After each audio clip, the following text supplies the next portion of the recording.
ออทิสติกคืออะไรมีทั้งหมดกี่ประเภทแล้วอูยองอูเป็นออทิสติกประเภทไหนคลิปนี้มีคำตอบจัดเต็มคลิปเดียวครบทุกอย่างสวัสดีครับทุกคนในวันนี้เราจะพาทุกคนมารู้จักกับภาวะโรคออทิสติกกันนะซึ่งมันอาจจะมีซีรีส์เรื่องหนึ่งก็คืออูยองอูนะครับซึ่งเป็นซีรีส์หนึ่งที่โด่งดังในประเทศไทยแล้วก็อาจจะทำให้หลายๆคนเนี่ยรู้จักหรืออยากสนใจเกี่ยวกับโรคออทิสติกมากขึ้นนะครับในวันนี้เราก็เลยจะมาพูดถึงเรื่องนี้กันโดยที่คลิปนี้จะพูดถึงภาพรวมเกี่ยวกับโรคออทิสติกทั้งหมดเลยนะครับว่ามันคืออะไรมีทั้งหมดกี่ประเภทสิ่งที่คนเข้าใจเนี่ยเข้าใจกันถูกผิดไหมอะไรแบบนี้เนาะซึ่งก่อนหน้านี้ผมอาจจะเคยพูดเกี่ยวกั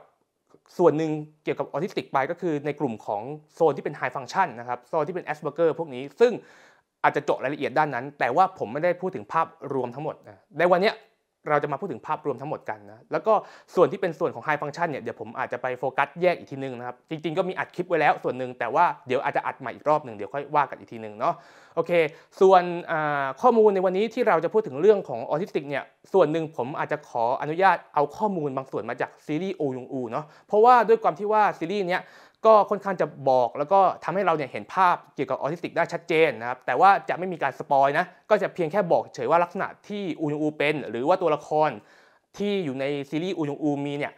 มันจะเป็นอย่างไรนะครับที่จะทำให้เราเห็นภาพเกี่ยวกับออทิสติกได้มากขึ้นเนาะแล้วก็ข้อมูลที่ผมยกตัวอย่างนะครับแล้วก็ข้อมูลที่ผมเล่าในวันนี้เนี่ยก็จะเป็นข้อมูลที่ผมได้เอามาจากหลายที่นะครับก็จะเอามาจากที่ผมเคยเรียนปริญญาโทจิตวิทยาพัฒนาการครับแล้วก็ผมเคยเรียนเกี่ยวกับหลักสูตรไม่ได้เคยเรียนตอนนี้ก็ยังเรียนอยู่ หลักสูตรการศึกษาพิเศษและการดูแลนะครับเป็นป.บัณฑิตที่มหาวิทยาลัยศรีนครินทร์วิโรจน์นะครับก็อาจจะเป็นข้อมูลที่ได้มาจากคอร์สเวิร์กในห้องนะครับแล้วก็อาจจะมีการอ่านศึกษาข้อมูลทั่วไปอีกนะครับแล้วก็ข้อมูลบางส่วนเนี่ยผมก็จะเอาตัวอย่างมาจากข้อมูลในคู่มือวินิจฉัยโรคทางจิตเวชที่เราเรียกว่า DSM นะครับที่ปัจจุบันนี้ใช้คำว่า DSM-5 นะครับซึ่งเป็นคู่มือที่นักจิตวิทยาคลินิกแล้วก็จิตแพทย์เนี่ยใช้ในการเรียนแล้วก็ใช้ในการประกอบในการวินิจฉัยเกี่ยวกับภาวะออทิสติกกันด้วยนะครับแต่ว่าไม่ต้องไปจำก็ได้นะครับ มันมันไม่มีออกข้อสอบนะครับขอยืมมุกคุณขุนเขามาใช้นะไม่ต้องไปจำก็ได้เอาเป็นว่ามันเป็นข้อมูลที่เป็นคู่มืออย่างหนึ่งที่คุณหมอใช้ในการวินิจฉัยออทิสติกแล้วกันนะผมก็เลยเอาข้อมูลจากตรงนั้นมาพูดด้วยนะครับใช้ในการอ้างอิงใช้คำนี้แล้วก็อาจจะมีข้อมูลบางส่วนที่มาจากประสบการณ์ตรงที่เคยพูดคุยกับคนที่เป็นออทิสติกผู้ปกครองที่มีลูกเป็นออทิสติกนะครับแล้วก็อาจจะตัวผมเองด้วยนะครับว่าตัวผมเองเนี่ยก็เป็น Asperger เหมือนกันนะครับก็คือเป็นหนึ่งในตระกูลออทิสติกเหมือนกันก็อาจจะมีข้อมูลบางส่วนที่เป็นประสบการณ์ตรงเหมือนกันนะครับอันนี้ก็เล่าให้ฟังว่าข้อมูลเนี่ยเราได้มาจากไหนนะครับแล้วก็อาจจะมีการพูดนิดนึงว่ามีหลายๆคนนะครับถ้าเป็นคนที่โตๆกันแล้วเนี่ยถามกันเข้ามาเยอะเกี่ยวกับเรื่องของความรักของออทิสติกนะไม่ว่าจะเป็นออทิสติกมีความรักได้ไหมออทิสติกมีแฟนได้ไหมอะไรแบบนี้นะครับซึ่งผมมองว่าถ้ามาพูดในคลิปนี้มันจะยาวนะครับเพราะฉะนั้นเดี๋ยวผมขอแยกอัดอีกทีนึงแล้วกันนะครับไม่ต้องห่วงนะครับคำถามนี้คนถามมาเยอะมากเป็นหนึ่งในคำถามที่คนถามผมมาเยอะมากนะครับผมก็กะจะทำคลิปเกี่ยวกับเรื่องนี้เหมือนกันแต่ว่ารอหน่อยนะครับเราคงไม่พูดในคลิปนี้เพราะว่าคลิปนี้มันจะยาวมากถ้าพูดนะคลิปนี้เราจะพูดแค่ภาพรวมแล้วกันเนาะแล้วก็ใครที่สนใจหัวข้อไหนนะครับก็เลือกฟังเฉพาะหัวข้อนั้นได้เลยนะครับเพราะว่ารายละเอียดในคลิปนี้ค่อนข้างที่จะเยอะนะโอเคถ้าพร้อมแล้วเราไปเข้าเรื่องกันเลยครับ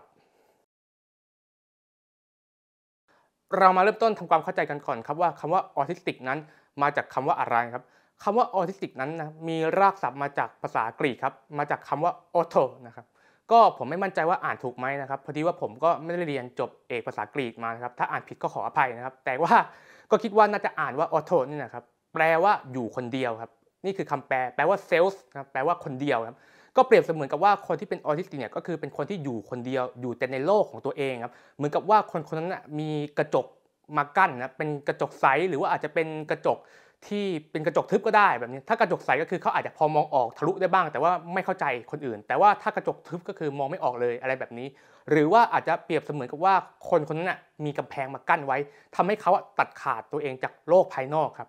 บนี่คือความหมายนะครับของคำว่าออโตครับคือออทิสติกเนี่ยคือมันมาจากรากศัพท์แบบนี้ซึ่งอธิบายรวมๆเลยก็คือมันแปลว่าคนคนนั้นเป็นคนที่อยู่คนเดียวบนโลกนี้ครับนี่คือธรรมชาติของออทิสติกคือแบบนี้แหละก็คืออยู่คนเดียวทีนี้เนี่ยก็อาจจะมีหลายๆคนนะครับสงสัยว่าเอ๊ะแล้วคำว่าออทิสติกกับออทิซึมมันต่างกันอย่างไรนะครับก็ ผมอธิบายให้ฟังแล้วกันนะเสริมให้นะครับก็คือคำว่าออทิซึมไว้เรียกภาวะโรคครับส่วนคำว่าออทิสติกนั้นไว้เรียกคนที่เป็นโรคครับถามว่ามันต่างกันอย่างไรนะครับก็คือผมยกตัวอย่างให้คุณเข้าใจง่ายๆแล้วกันอย่างถ้าจะใช้คำว่าออทิซึมเนี่ยเราก็จะพูดว่าคนคนนี้มีภาวะออทิซึมแต่ถ้าเกิดว่าเรียกว่าออทิสติกเราจะเรียกประมาณว่าคนคนนี้เป็นคนออทิสติกนึกออกไหมคือออทิซึมไว้เรียกภาวะโรคคนคนนี้มีภาวะนะมีภาวะออทิซึมนะแต่ว่าออทิสติกเนี่ยไว้ใช้เรียกคนเลยว่าคนคนนี้เป็นคนออทิสติกนี่คือความแตกต่างระหว่างออทิสติกกับออทิซึมครับก็เสริมไว้เนาะแล้วก็อีกเรื่องหนึ่งนะครับที่ผมอยากจะพูดก็คือผมว่าคนไทยเนี่ยจากประสบการณ์ตรงของผมนะผมว่าเกิน 80%เนี่ยเข้าใจเกี่ยวกับออทิสติกผิดครับคนไทยเนี่ยมักจะเข้าใจว่าออทิสติกคือคนที่มีอาการที่หนักก็คือเรียนหนังสือไม่ได้ช่วยเหลือตัวเองไม่ได้ดูแลตัวเองไม่ได้อะไรแบบนี้ซึ่งในความเป็นจริงใช่ครับมันมีออทิสติกแบบนั้นก็คือคนที่เป็นหนักแต่ในทางเดียวกันมันมีออทิสติกอีกโซนหนึ่งเขาเรียกว่าโซนไฮฟังก์ชันซึ่งโซนนี้เป็นออทิสติกที่ใช้ชีวิตได้ตามปกติเรียนหนังสือได้ทำงานได้แค่ว่าขาดเรื่องของความยืดหยุ่นแล้วก็ขาดทักษะสังคมเท่านั้นซึ่งอูยองอูครับเป็นออทิสติกไฮฟังก์ชันครับอูยองอูเป็นออทิสติกประเภทนี้ครับซึ่งดีมากครับที่มีซีรีส์อูยองอูขอโทษดีมากที่มีซีรีส์อูยองอูครับเพราะว่าช่วยนะทำให้คนไทยเนี่ยเข้าใจและรู้จักกลุ่มของออทิสติกประเภทนี้ได้มากขึ้นเนาะก็คือกลุ่มคนที่เป็นน้อยๆแบบอูยองอูแบบนี้แหละที่แทบจะใช้ชีวิตได้ตามปกติเลยนะครับแค่ว่าอาจจะมีแบบติดๆขัดๆบ้างอะไรแบบนี้ซึ่งในชีวิตจริงออทิสติกที่เป็นไฮฟังก์ชันที่เป็นน้อยๆแบบนี้ก็อาจจะไม่เปิดเผยตัวเองว่าเป็นด้วยซ้ำเพราะว่าด้วยความที่ว่าเขาตีเนียนได้ไงเขาก็เลยไม่อยากบอกใครว่าเขาเป็นเพราะว่าถ้าบอกแล้วอาจจะเกิดการตีตราเกิดการแบ่งแยกนะครับหรือเกิดการแกล้งได้เขาก็เลยไม่อยากบอกแต่ว่านั่นแหละก็คือในชีวิตจริงก็มันจะเป็นแบบนี้แหละก็คือมันจะมีกลุ่มหนึ่งที่เป็นออทิสติกที่มีอาการเล็กน้อยนะครับโอเคหลังจากนี้เราจะไปเข้าเรื่องรายละเอียดในแต่ละหัวข้อกันแล้วครับออทิสติกมีอยู่ทั้งหมดกี่ประเภทคำตอบก็คือมีอยู่ทั้งหมด3ประเภทครับเราจะเรียกว่า3ระดับก็ได้เนาะ3ประเภทหรือเรียกว่า3เทียร์ก็ได้แล้วแต่คนจะเรียกแล้วกันเนาะแต่ว่าเดี๋ยวผมจะขอไปลงรายละเอียดลึกๆในแต่ละประเภทอีกทีนึงในตอนต่อๆไปนะครับในคลิปนี้แหละแต่ว่าจะอยู่อีกถัดไปนะครับในตอนนี้เราจะมาพูดถึงภาพรวมกันก่อนว่ามันมีอยู่ทั้งหมด3ประเภทนะครับประเภทแรกนะครับก็คือเรียกว่าระดับอาการเล็กน้อยนะก็คือกลุ่มนี้จะเรียกว่ากลุ่ม High Function หรือเรียกว่า Asperger Syndrome ก็ได้เดี๋ยวไปพูดถึงความแตกต่างอีกทีนึงนะครับก็คือกลุ่มนี้จะเป็นกลุ่มที่มีอาการเพียงแค่เล็กน้อยนะครับก็อธิบายง่ายๆก็คืออูยองอูเป็นประเภทนี้นั่นเองนะครับก็คือคนประเภทนี้ใช้ชีวิตได้ตามปกติเรียนหนังสือได้ตามปกตินะครับอาจจะเรียนเก่งด้วยซ้ำอะไรแบบนี้แค่ว่าเขาขาดเรื่องทักษะสังคมแล้วก็เขาไม่ค่อยยืดหยุ่นแค่นั้นเองนี่คือสิ่งที่คนกลุ่มนี้เป็นกลุ่มนี้นะครับถ้าเกิดเป็นน้อยๆเนี่ยก็คือคนอาจจะมองไม่ออกว่าเป็นออทิสติกครับแค่อาจจะรู้สึกแค่ว่าแปลกๆแต่อาจจะมองไม่ออกหรือบางคนอาจจะไม่เชื่อว่าเป็นออทิสติกเลยด้วยซ้ำเนาะสิ่งที่คนส่วนใหญ่มักจะมองคนกลุ่มนี้ก็คือจะมองว่าเป็นคนที่ไม่มีมารยาทไม่มีกาลเทศะเนาะแล้วก็เป็นคนมีอีโก้เยอะอย่างเงี้ยอะไรแบบเนี้ยเป็นคนที่อาจจะคุยกระตุกกระตักคุยไม่รู้เรื่องบ้างไม่เข้าใจคนอื่นอย่างเงี้ยไม่ค่อยเห็นใจคนอื่นอะไรแบบนี้เป็นคนกวนตีนอะไรแบบนี้ครับตรงเกินไปอะไรแบบนี้นี่คือสิ่งที่คนทั่วไปจะมองเกี่ยวกับคนที่เป็นออทิสติกไฮฟังก์ชันนะครับเพราะว่าด้วยความที่ว่ามันเป็นน้อยคนเลยมักจะมองว่าคนคนนี้เป็นกลุ่มคนที่นิสัยเสียมากกว่าเป็นออทิสติกครับเขาไม่ค่อยเชื่อว่าเป็นเท่าไหร่ด้วยอาการที่มันเล็กน้อยนะครับกลุ่มประเภทที่2นะครับหรือเราเรียกว่าเทียร์2ก็ได้นะครับก็คือระดับความรุนแรงปานกลางนะครับกลุ่มนี้เราจะเรียกว่า middle autism ก็คือกลุ่มนี้จะเป็นกลุ่มที่มีภาวะพอสมควรนะครับแล้วก็อาจจะมีความล่าช้าในบางด้านนะครับแต่ว่ามันก็ถือว่ายังสามารถใช้ชีวิตได้นะครับแล้วก็ยังเรียนหนังสือได้นะครับก็อาจจะเรียนผลักดันจนกระทั่งสามารถเรียนจนกระทั่งสามารถจบปริญญาตรีแบบนี้ก็ได้นะครับก็คือถือว่าเป็นกลุ่มเขาเรียกว่าเป็นกลุ่มมันกึ่งๆเหมือนกับ slow learner อะไรแบบนี้ก็คืออาจจะเป็นกลุ่มเรียนรู้ช้าหน่อยแบบนี้นะครับก็อาจจะสามารถเรียนร่วมกับโรงเรียนที่เป็นโรงเรียนการศึกษาพิเศษเรียนร่วมอะไรแบบนี้เรียนได้นะครับแต่ว่าอาจจะต้องช่วยเหลือหน่อยแบบนี้อาจจะต้องมีคนคอยช่วยเหลือมีเพื่อนมีครูการศึกษาพิเศษคอยช่วยเหลือนะครับแต่ว่าทั้งนี้ทั้งนั้นสุดท้ายเนี่ยเด็กกลุ่มนี้ก็อาจจะแค่เรียนรู้ช้านะครับแต่ว่าสุดท้ายเนี่ยเขาก็สามารถที่จะใช้ชีวิตได้ตามปกติเนาะแค่ว่าอาจจะเรียนรู้บางด้านช้าแค่นั้นเองนะครับกลุ่มที่3หรือประเภทที่3นะครับก็คือกลุ่มที่มีอาการรุนแรงนะครับก็แล้วแต่จะเรียกว่าเทียร์3ก็ได้แล้วแต่นะครับก็คือกลุ่มนี้จะเป็นกลุ่มที่มีออทิซึมมีภาวะออทิซึมที่รุนแรงนะครับก็คือจะเป็นกลุ่มที่เราเรียกว่า severe autism นะครับกลุ่มนี้ก็จะเป็นกลุ่มที่มีความล่าช้าในพัฒนาการทุกๆด้านนะครับพัฒนาการคนเรามีทั้งหมด4ด้านนะครับก็จะเป็นเรื่องเกี่ยวกับร่างกายสังคมอารมณ์แล้วก็สติปัญญานะครับซึ่งกลุ่มนี้จะล่าช้าในทุกๆด้านเลยนะครับจะดรอปทุกอย่างแล้วก็ กลุ่มนี้ส่วนมากจะพัฒนาได้เต็มที่ก็คือสามารถใช้ชีวิตได้ตามปกตินะครับแต่ก็อาจจะต้องมีคนดูแลอะไรแบบนี้สามารถทำได้แค่ประมาณนี้นะครับแต่ในปัจจุบันนี้อาจจะไกลกว่านั้นละแต่ว่าเอาตามนี้ก่อนก็คือมันก็ได้แค่ประมาณนี้นะก็คือมันจะล่าช้าหมดเลยนะครับก็คือนี่แหละคือลักษณะของ Severe Autism นะครับซึ่งก็อาจจะต้องเหนื่อยหน่อยในการดูแลนะครับหรือไม่แน่ใจว่าคุณเคยเห็นภาพไหมที่แบบเด็กที่แบบมันมีอะไรที่แบบทำอะไรซ้ำๆแบบสุดๆเลยเช่นแบบทุบทั้งวันอะไรอย่างเงี้ยนึกออกไหมอะไรแบบนี้อันนี้ก็คือเป็นกลุ่ม Severe Autism อย่างหนึ่งเหมือนกันคือกลุ่มอื่นก็เป็นได้นะแต่กลุ่ม Severe จะเป็นอย่างนี้ค่อนข้างจะชัดเพราะว่าเขาล่าช้ามากไงโอเคก็อธิบายประมาณนี้ก่อนแล้วกันเนาะแล้วเดี๋ยวเราไปลงรายละเอียดอีกทีนึงนะครับในแต่ละด้านอีกทีนึงในแต่ละกลุ่มทั้ง3กลุ่มนี้เดี๋ยวผมจะไปลงดีเทลให้อีกทีนึงเนาะแล้วก็บอกก่อนแล้วกันว่าส่วนใหญ่เนี่ยการแยกกลุ่ม3กลุ่มนี้เขาจะแยกตามระดับ IQ นะครับก็คือ High Function เนี่ยจะมี IQ ที่ปกติหรือสูงนะครับส่วนmiddle range เนี่ยส่วนมากจะเป็น IQ ประมาณช่วง 70-90 นะครับก็คือกลางๆนะครับแล้วก็ต่ำลงมาเลยเนี่ยก็อาจจะเป็นกลุ่มที่ IQ ค่อนข้างที่จะต่ำนะครับก็กลุ่ม severe นะครับอธิบายให้ฟังประมาณนี้ก่อนแล้วกันแต่ทั้งนี้ทั้งนั้นเนี่ยแต่ละคนเนี่ยมันก็จะมีระดับความรุนแรงที่ไม่เหมือนกันอีกนะครับออทิสติกเนี่ยก็คือเขาบอกว่าเป็น100 คน100แบบนะมันจะไม่เหมือนกันอย่างเช่นคนที่เป็น high function อย่างเงี้ย high function เหมือนกันก็จริงนะครับเข้าเกณฑ์ high function เหมือนกันก็จริงแต่ high function 100 คนก็100แบบครับ high function แต่ละคนมันก็มีระดับที่ไม่เหมือนกันอยู่ดีนะครับผมยกตัวอย่างง่ายๆอย่างอูยองอูอย่างเงี้ยก็เป็น high function นะครับแต่อาการเห็นชัดนะครับอย่างคนไทยคนหนึ่งที่มีชื่อเสียงระดับหนึ่งก็คือคุณชอนบุรณะฮิรันอย่างเงี้ยอันนี้ก็เป็น high function เหมือนกันเขาเป็น Asperger เหมือนกันแต่ชอนเนี่ยเป็น high function ที่น้อยกว่าอูยองอูเห็นไหม2คนนี้คือ high function เหมือนกันแต่ว่าชอนเนี่ยมีความรุนแรงของโรคที่น้อยกว่าอูยองอูเป็นต้นอะไรแบบนี้นะครับอันนี้อธิบายให้เข้าใจกันก่อนเนาะว่าสุดท้ายเนี่ยมันก็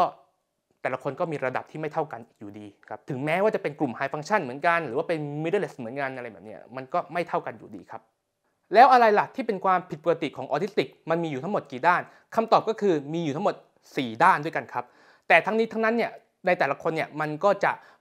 ไม่เหมือนกันนะครับมันแล้วแต่บางคนก็มีบางด้านบางคนก็ไม่มีบางด้านนะครับแต่ว่าที่เป็นกันทุกคนครับแบบ100%ทุกคนที่เป็นออทิสติกทุกคนก็คือเป็นเรื่องการขาดทักษะสังคมอันนี้เป็นทุกคนครับแต่ด้านอื่นๆเนี่ยอาจจะเป็นไม่ครบนะแล้วแต่คน4ด้านนี้มีอะไรบ้างไปดูกันความผิดปกติทางพัฒนาการที่ล่าช้าทั้ง4ด้านของออทิสติกด้านแรกด้านที่1ด้านการสื่อสารสำหรับในด้านนี้ก็อาจจะมีความผิดปกติในด้านการสื่อสารเช่นไม่สบตาพูดได้ล่าช้ากว่าวัยพูดเป็นประโยคไม่ได้หรือพูดได้เพียงแค่คำพูดสั้นๆไม่รู้ว่าเรื่องไหนพูดเล่นพูดจริงหรือว่าประชดชอบแก้ไขสิ่งที่ผิดให้เป็นสิ่งที่ถูกตามความคิดหรือความเชื่อของตนบอกความต้องการของตัวเองไม่ได้พูดแต่ภาษาที่ตัวเองเข้าใจพูดภาษาต่างด้าวพูดคุยคนเดียวกับเพื่อนในจินตนาการถ้าคนที่เขาไม่เข้าใจเขาก็จะมองว่าอาการก็เหมือนกับคนบ้าครับเพราะว่าคุยคนเดียวนั่งพูดคนเดียวซึ่งความเป็นจริงไม่ใช่คนบ้านะครับมันเป็นภาวะของโรคออทิสติกนั่นเองพูดแต่เรื่องที่ตัวเองสนใจพูดไม่ชัดพูดเสียงเหมือนหุ่นยนต์ตีความหมายผิดพลาดชอบใช้ภาษาที่เป็นทางการและจะต้องใช้ภาษาตรงๆกับเขาพูดเสียงที่เป็นโมโนโทนไม่เข้าใจมุกความหมายแฝงเป็นต้นด้านที่2คือด้านพฤติกรรมโดยลักษณะสำคัญของด้านนี้ก็คือจะมีพฤติกรรมที่ไม่ยืดหยุ่นจะยึดติดกับแค่อะไรบางสิ่งบางอย่างฝืนใจหรือขัดใจอะไรไม่ค่อยได้ถ้าชอบอะไรก็จะหมกมุ่นอยู่แต่กับเรื่องนั้นดูเป็นคนที่ใช้ตัวเองเป็นจุดศูนย์กลางในบางด้านคุยแต่เรื่องที่ตัวเองสนใจรู้เรื่องอะไรก็พูดทั้งหมดอธิบายจนหมดตัวเพราะว่าประเมินความเหมาะสมหรือความพอดีไม่ได้จังหวะการพูดหรือจังหวะเรื่องต่างๆในชีวิตไม่ค่อยดีควบคุมอารมณ์ได้ไม่ค่อยดีหัวร้อนง่ายรอคอยไม่เป็นมีปัญหาในเรื่องของการควบคุมกล้ามเนื้ออาจจะทั้งกล้ามเนื้อมัดเล็กและมัดใหญ่หรืออาจจะเป็นแค่มัดเล็กหรือมัดใหญ่ก็ได้มีปัญหาเรื่องการทรงตัวแล้วก็จะมีลักษณะที่เรียกว่าคลัมซี่ครับก็คือลักษณะของงูง่ามครับแล้วก็จะมีวิธีคิดที่ชอบคิดแบบหุ่นยนต์ก็คือคิดแบบคอมพิวเตอร์หุ่นยนต์อย่างนั้นนะครับก็คือจะมองโลกเป็นแค่ขาวดำถูกผิดชอบคิดและเข้าใจอะไรที่เป็นตามคำสั่งออเดอร์มองทุกอย่างนั้นเป็นไปตามความเป็นจริงหรือเป็นไปตามแฟกต์อย่างเป๊ะๆเป็นต้นด้านที่3คือด้านทักษะสังคมทักษะสังคมคืออะไรทักษะสังคมก็คืออะไรก็ตามที่เกี่ยวข้องกับคน2คนขึ้นไปนั่นหมายความว่าทุกอย่างที่เกี่ยวข้องกับคนอื่นๆออทิสติกจะมีปัญหาได้หมดตัวอย่างในด้านนี้ที่ออทิสติกมีปัญหาเช่นเป็นคนชอบอยู่คนเดียวอยู่ร่วมกับผู้อื่นไม่ค่อยเป็นไม่สามารถเรียนรู้สิ่งที่คนทั่วไปสามารถเรียนรู้ได้เองเพราะว่าไม่มี common sense ไม่เข้าใจกฎเกณฑ์และบทบาททางสังคมทั้งหมดตรงไปตรงมาซื่อปิดบังอะไรไม่ค่อยเป็นซ่อนอารมณ์ไม่ค่อยเป็นไม่ทันเล่ห์เหลี่ยมคนอื่นไม่เข้าใจความสัมพันธ์และความรู้สึกของผู้อื่นไม่เข้าใจอารมณ์และความรู้สึกของผู้อื่นปกพร่องในเรื่องของการเห็นอกเห็นใจคนอื่นไม่เข้าใจสีหน้าอารมณ์ผู้อื่นและตัวเองก็มักจะไม่ค่อยแสดงสีหน้าอารมณ์เพราะแสดงสีหน้าอารมณ์ไม่ค่อยเป็นอธิบายให้เข้าใจง่ายๆก็คือเขามีอารมณ์เหมือนคนทั่วไปมีอินเนอร์ครับก็คือมีอารมณ์ที่อยู่ภายในเหมือนคนทุกๆคนแหละแต่ว่าเขาสื่อสารออกมาไม่ค่อยได้ครับแล้วก็สิ่งสุดท้ายก็คือหากว่าสอนเรื่องอะไรก็ตามที่ไม่รู้นะครับแล้วสุดท้ายเนี่ยสอนจนรู้นะครับแล้วเมื่อเจอเหตุการณ์ใหม่ๆที่ไม่รู้จักก็อาจจะไม่สามารถคาดเดาหรือเรียนรู้ได้เองได้จึงทำให้ออทิสติกนั้นอาจจะต้องสอนใหม่ในทุกๆเรื่องที่เขาไม่รู้จักว่าง่ายๆก็คือถ้าเขาเจอเรื่องอะไรก็ตามที่เป็นเรื่องใหม่ที่เขาไม่รู้จักเราก็ต้องสอนเรื่องนั้นไปเรื่อยๆตลอดนะครับด้านที่4คือด้านประสาทสัมผัสจะมีประสาทสัมผัสทั้ง5ที่ไวหรือว่าช้ากว่าคนปกติซึ่งอาจจะมีเพียงแค่ด้านใดด้านหนึ่งก็ได้หรือว่าจะมีหลายๆด้านพร้อมกันก็ได้สำหรับคนที่ประสาทสัมผัสช้ากว่าคนปกติยกตัวอย่างเช่นอาจจะเจ็บปวดน้อยกว่าคนปกติเมื่อได้รับการบาดเจ็บเช่นคนที่หกล้มคนปกติเมื่อล้มแล้วก็จะเจ็บแต่ว่าออทิสติกนั้นอาจจะไม่เจ็บก็ได้ครับหรือว่าอาจจะรับรู้เสียงที่เบากว่าคนปกติก็ได้เช่นคนปกติได้ยินเสียงประมาณนี้เขาก็ได้ยินแต่ว่าออทิสติกได้ยินเสียงประมาณนี้ไม่ได้ยินแต่ว่าทั้งนี้ทั้งนั้นในกรณีอย่างเงี้ยก็คือการได้ยินต้องปกตินะว่าง่ายๆก็คือหูต้องปกติด้วยครับถ้าหูมีปัญหาอันนั้นก็แปลว่าอาจจะไม่เกี่ยวอาจจะเป็นเพราะหูก็ได้ครับแล้วก็อีกด้านหนึ่งก็คือด้านที่ประสาทสัมผัสไวกว่าคนปกติสำหรับกลุ่มนี้ก็จะเป็นกลุ่มที่สามารถรับรู้บางอย่างได้ไวกว่าคนปกติเช่นเสียงเบาๆที่คนปกติได้ยินก็จะรู้สึกว่าปกติแต่เขาอาจจะรู้สึกได้ยินจนกระทั่งหนวกหูก็ได้ยกตัวอย่างเช่นอูยงอูเป็นต้นอูยงอูเวลาออกไปข้างนอกส่วนใหญ่เนี่ยเขามักจะใส่หูฟังเพราะว่าเขารำคาญหรือว่าเขาหนวกหูเสียงสภาพแวดล้อมคือคนปกติทั่วๆไปเนี่ยเดินตามท้องถนนหรือว่าอยู่บนรถไฟฟ้าเนี่ยได้ยินเสียงก็คือเป็นเสียงปกติแต่ว่าสำหรับอูยงอูเนี่ยเสียงนั้นมันดังจนเกินไปจนกระทั่งทำให้เขาหนวกหูหรือว่าตอนหนึ่งที่เป็นตอนที่เขาออกไปทำงานนอกสถานที่ที่เขาไปพักร่วมกับเพื่อนเขาในบ้านพักสิ่งที่เกิดขึ้นก็คือว่าเขาได้ยินเสียงนาฬิกาดังจนเกินไปนาฬิกาดังติ๊กตอกติ๊กตอกดังจนเกินไปจนกระทั่งทำให้เขานอนไม่หลับซึ่งสำหรับคนปกติทั่วๆไปเนี่ยก็คือได้ยินเสียงระดับนี้ก็สามารถหลับได้ครับตามปกติก็คือไม่รู้สึกหนวกหูแต่สำหรับอูยงอูคือเขาหนวกหูหรือว่ามันจะมีประสาทสัมผัสบางด้านที่อาจจะเป็นได้เช่นไม่ชอบให้สัมผัสตัวเป็นต้นออทิสติกหลายๆคนเนี่ยไม่ชอบให้แตะเนื้อต้องตัวไม่ใช่ว่าเขาเจ็บอะไรหรอกครับแต่ว่าเป็นเพราะว่าเขาไม่ชินด้วยความที่ว่า mindset หรือชุดความคิดของเขามันคือการอยู่คนเดียวเหมือนกับว่าอารมณ์ว่าแบบคุณเป็นใครอยู่ดีมาแตะต้องตัวเขาก็ตกใจเขาก็งงหรือว่าเขาอาจจะแบบรู้สึกไม่ชอบที่ว่ามาแตะตัวเขาแบบนี้ครับซึ่งผมยืนยันได้เลยว่ามันไม่ใช่ความเจ็บหรอกเพียงแค่ว่าเขาไม่ชินหรือว่าเขาแบบรู้สึกว่าแบบเขาเรียกว่าไงไม่ชินใช้คำนี้กันใช้คำว่าไม่ชินแล้วก็ทำให้เขาเนี่ยไม่ชอบเพราะว่าด้วยความที่ว่าความรู้สึกของเขามันคือการอยู่คนเดียวเป็นหลักไงการที่มีคนอื่นมาสัมผัสแตะเนื้อต้องตัวเนี่ยมันเหมือนกับว่ามันมีคนอื่นๆมามีปฏิสัมพันธ์กับเขาก็เลยรู้สึกไม่ชอบเท่านั้นเองครับแต่มันก็สามารถฝึกฝนกันได้นะครับสุดท้ายเนี่ยผมก็ย้ำอีกทีนึงแล้วกันว่าพวกนี้ครับทั้ง4ด้านนี้อาจจะไม่เป็นกันครบทุกด้านครับแต่ว่าที่มีปัญหากันจริงๆนะครับที่ออทิสติกทุกคนจะเป็นแน่นอนก็คือด้านทักษะสังคมอันนี้100%ออทิสติกทุกคนจะขาดทักษะสังคมหมดครับทีนี้ถ้าถามว่าออทิสติกเนี่ยจะรู้ว่าเป็นนะครับตั้งแต่อายุเท่าไหร่คำตอบก็คือ3 ขวบครับแต่ในปัจจุบันนี้ด้วยเทคโนโลยีทางการแพทย์เนี่ย1 ขวบครึ่งถึง2 ขวบก็อาจจะพอดีเทคได้แล้วเหมือนกันนะแต่ว่าต้องเป็นในระดับที่พอสมควรนะถ้าเป็นน้อยๆเนี่ย2 ขวบ3 ขวบเนี่ยยังดีเทคได้ยากอยู่นะครับอาจจะทำได้เพียงแค่ว่าคาดการณ์นะว่าอาจจะเป็นแต่ว่าจะดีเทคแบบฟันธงไปเลยว่าเป็นเนี่ยยังยากนะครั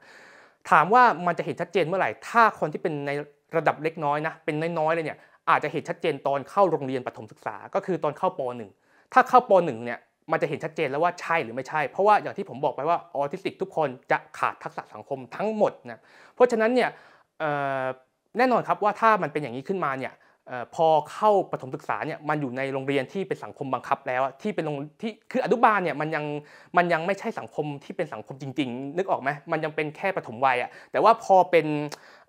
นประถมศึกษาปุ๊บเนี่ยเข้าป .1 ปุ๊บเนี่ยมันจะเป็นสังคมที่เป็นสังคมจริงๆแล้วมันจะเริ่มมีกฎระเบียบนะครับเริ่มมีการเข้าสังคมจริงๆเข้าทำงานกลุ่มอะไรก็แล้วแต่เนี่ยเป็นเวลาเล่นกับเพื่อนอะไรก็แล้วแต่เนี่ยมันจะเห็นชัดเจนตอนนั้นนะครับว่าอาการเนี่ยใช่หรือไม่ใช่นะครับ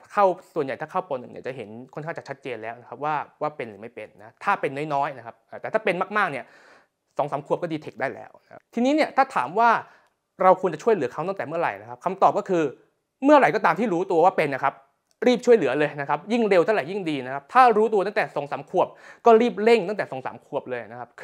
คือออทิสติกเนี่ยถ้าช่วยเหลือก่อน5 ขวบเนี่ยจะทำให้การพัฒนาไปได้ไกลมากนะเพราะฉะนั้นเนี่ยถ้าเป็นไปได้ก่อน5 ขวบถ้ารู้เนี่ยต้องรีบเร่งนะครับแต่ว่าถามว่าถ้ารู้ช้ากว่านั้นก็รีบพัฒนาตั้งแต่ตอนนั้นนะครับยังไงมันก็ไม่สายเกินไปนะครับแค่ว่าถ้ามาพัฒนาตอนโตเนี่ยมันก็อาจจะเสียเปรียบกว่าตอนเด็กแค่นั้นเองนะอันนี้อาจจะเป็นเรื่องของสมองนะคือเรื่องของพวกอะไร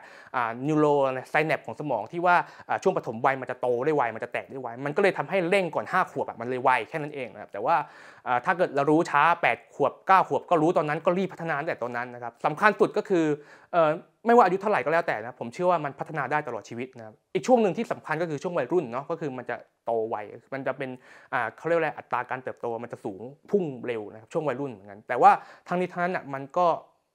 ไม่ได้ดีเท่ากับปฐมวัยนะครับถ้าเกิดว่าพัฒนาได้ก่อน 2-5 ขวบย่านๆเนี่ยจะเป็นอะไรที่ไปได้ไกลสุดๆแล้วก็เป็นช่วงเวลาทองนะครับสำหรับออทิสติกที่จะพัฒนาได้ดีที่สุดครับวิธีช่วยเหลือและดูแลออทิสติกนะครับก็อธิบายง่ายๆก็คือออทิสติกก็คือเหมือนคนทั่วๆไปนะก็คือมันอาจจะมีบางด้านที่เขาล่าช้ากว่าวัยแล้วก็อาจจะมีความบกพร่องบางด้านแต่เขาก็คือคนนะก็คือเหมือนคนทั่วๆไปเขาก็เป็นมนุษย์เหมือนกันนะพูดแบบนี้หมายความว่ายังไงหมายความว่ามันพัฒนากันได้ครับคือคนเราทุกคนมันพัฒนากันได้นะครับมันจะมีคำพูดหนึ่งนะครับที่เป็นหลักทำงานอย่างหนึ่งของสมองนะครับก็คือถ้าเรายิ่งใช้ส่วนไหนครับส่วนนั้นจะยิ่งพัฒนาและส่วนไหนที่เราไม่ใช้นะครับส่วนนั้นจะยิ่งหายไปเพราะว่าสมองจะมองว่าร่างกายเราเนี่ยมันจะมองว่าสมองมันจะมองว่าเหมือนกับว่าส่วนนั้นไม่ได้ใช้ไม่จำเป็นครับไม่จำเป็นก็ตัดมันทิ้งไปซะส่วนไหนที่จำเป็นยิ่งใช้เยอะยิ่งพัฒนาส่วนนั้นเยอะแน่นอนครับออทิสติกก็เหมือนกันครับถ้าด้านไหนที่เขาขาดเนี่ยก็ต้องยิ่งกระตุ้นด้านนั้นครับคือออทิสติกเนี่ยอธิบายง่ายๆก็คือต้นทุนบางด้านเขาจะต่ำกว่าคนทั่วไปต้นทุนด้านไหนที่เขาต่ำกว่าคนทั่วไปเราก็รีบเร่งรีบส่งเสริมนะครับรีบกระตุ้นพัฒนาการด้านนั้นให้ขึ้นมาได้เยอะๆนะให้ขึ้นมาได้ไวขึ้นนะครับซึ่งนั่นแหละก็คือถือว่าเป็นการพัฒนาอย่างหนึ่งนะครับก็ไม่ว่าจะปกพร่องด้านไหนก็แล้วแต่ตามที่ผมได้พูดไปก่อนหน้านี้ก็กระตุ้นด้านนั้นซะนะครับให้มันขึ้นมานะครับซึ่งก็ต้องยอมรับครับว่าออทิสติกเนี่ยถ้าเป็นขึ้นมาแล้วเนี่ยมันก็ต้องใช้หลายอย่างนะในการแบบให้กำลังใจกันเนาะเพราะว่าถ้าคนที่เป็นเนี่ยมันก็ต้องใช้ทั้งเงินทองในการรักษานะต้องใช้เวลานะครับต้องใช้เรี่ยวแรงต้องใช้ทุกอย่างเลยในการที่จะกระตุ้นรักษาเพื่อทำให้เขาดีขึ้นมานะครับเพราะฉะนั้นเนี่ยสุดท้ายผมจึงมองว่า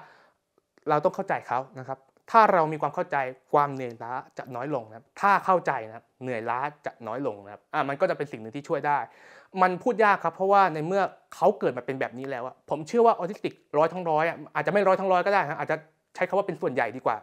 ส่วนใหญ่เนี่ยไม่มีใครอยากเกิดมาเป็นนะครับแต่มันทำยังไงได้มันเกิดมาเป็นแล้วนะครับพระเจ้าเลือกแล้วพระเจ้าเลือกที่จะให้เขาเป็นแบบนี้แล้วหรือเรียกว่าธรรมชาติก็ได้เลือกจะให้เขาเป็นแบบนี้แล้วมันก็ช่วยไม่ได้จริงๆนะครับในเมื่อเป็นก็ต้องยอมรับนะแล้วก็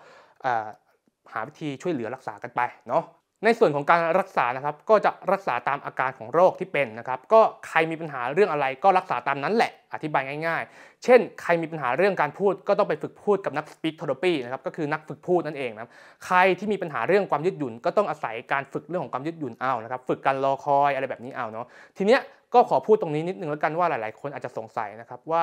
าเนี่ยมันช่วยได้จริงไหมนะครับคำตอบก็คือยามันช่วยได้แค่บางด้านเท่านั้นก็คือยาเนี่ยมันช่วยได้แค่ด้านเรื่องของอารมณ์นะครับทำให้เขาคุมอารมณ์ได้ง่ายนะครับและทำให้การฝึกเนี่ยมันง่ายขึ้นผมยกตัวอย่างเช่นถ้าคนคนนี้เป็นคนที่ไม่ยืดหยุ่นนะครับถ้าเกิดว่าเขาต้องการแบบเนี้ยแล้วต้องเป็นไปตามเนี้ยเป๊ะๆนะถ้าเกิดว่ามันไม่เป็นไปตามเนี้ยเขาจะหัวร้อนหงุดหงิดง่ายนะครับอารมณ์เหวี่ยงอะไรแบบนี้ยาจะช่วยทำให้อารมณ์ของเขาเนี่ยมันซอฟต์ลงนะครับพออารมณ์ของเขามันซอฟต์ลงเนี่ยการที่ทำให้เขาเนี่ยฝึกยืดหยุ่นจากสิ่งนั้นมากขึ้นมันก็จะทำให้เขายืดหยุ่นได้ง่ายขึ้นนะก็คือมันช่วยปรับอารมณ์เขาพออารมณ์เขาร้อนน้อยลงเขาหัวร้อนน้อยลงเนี่ยมันก็ทำให้การที่ทำให้ไม่ยืดหยุ่นนึกออกป่ะมันก็ยืดหยุ่นได้มากขึ้นเพราะว่าเราฝึกเขาได้มากขึ้นเราฝึกเขาได้ง่ายขึ้นเพราะอารมณ์เขาซอฟต์ลงอธิบายง่ายๆแบบนี้นะครับแต่ว่าถ้ากินยาเฉยๆโดยที่ไม่ฝึกอะไรเลยเนี่ยแทบจะไม่มีผลอะไรเลยนะครับยาหมดฤทธิ์ก็จบแค่นั้นนะครับเพราะฉะนั้นเนี่ยสุดท้ายเนี่ย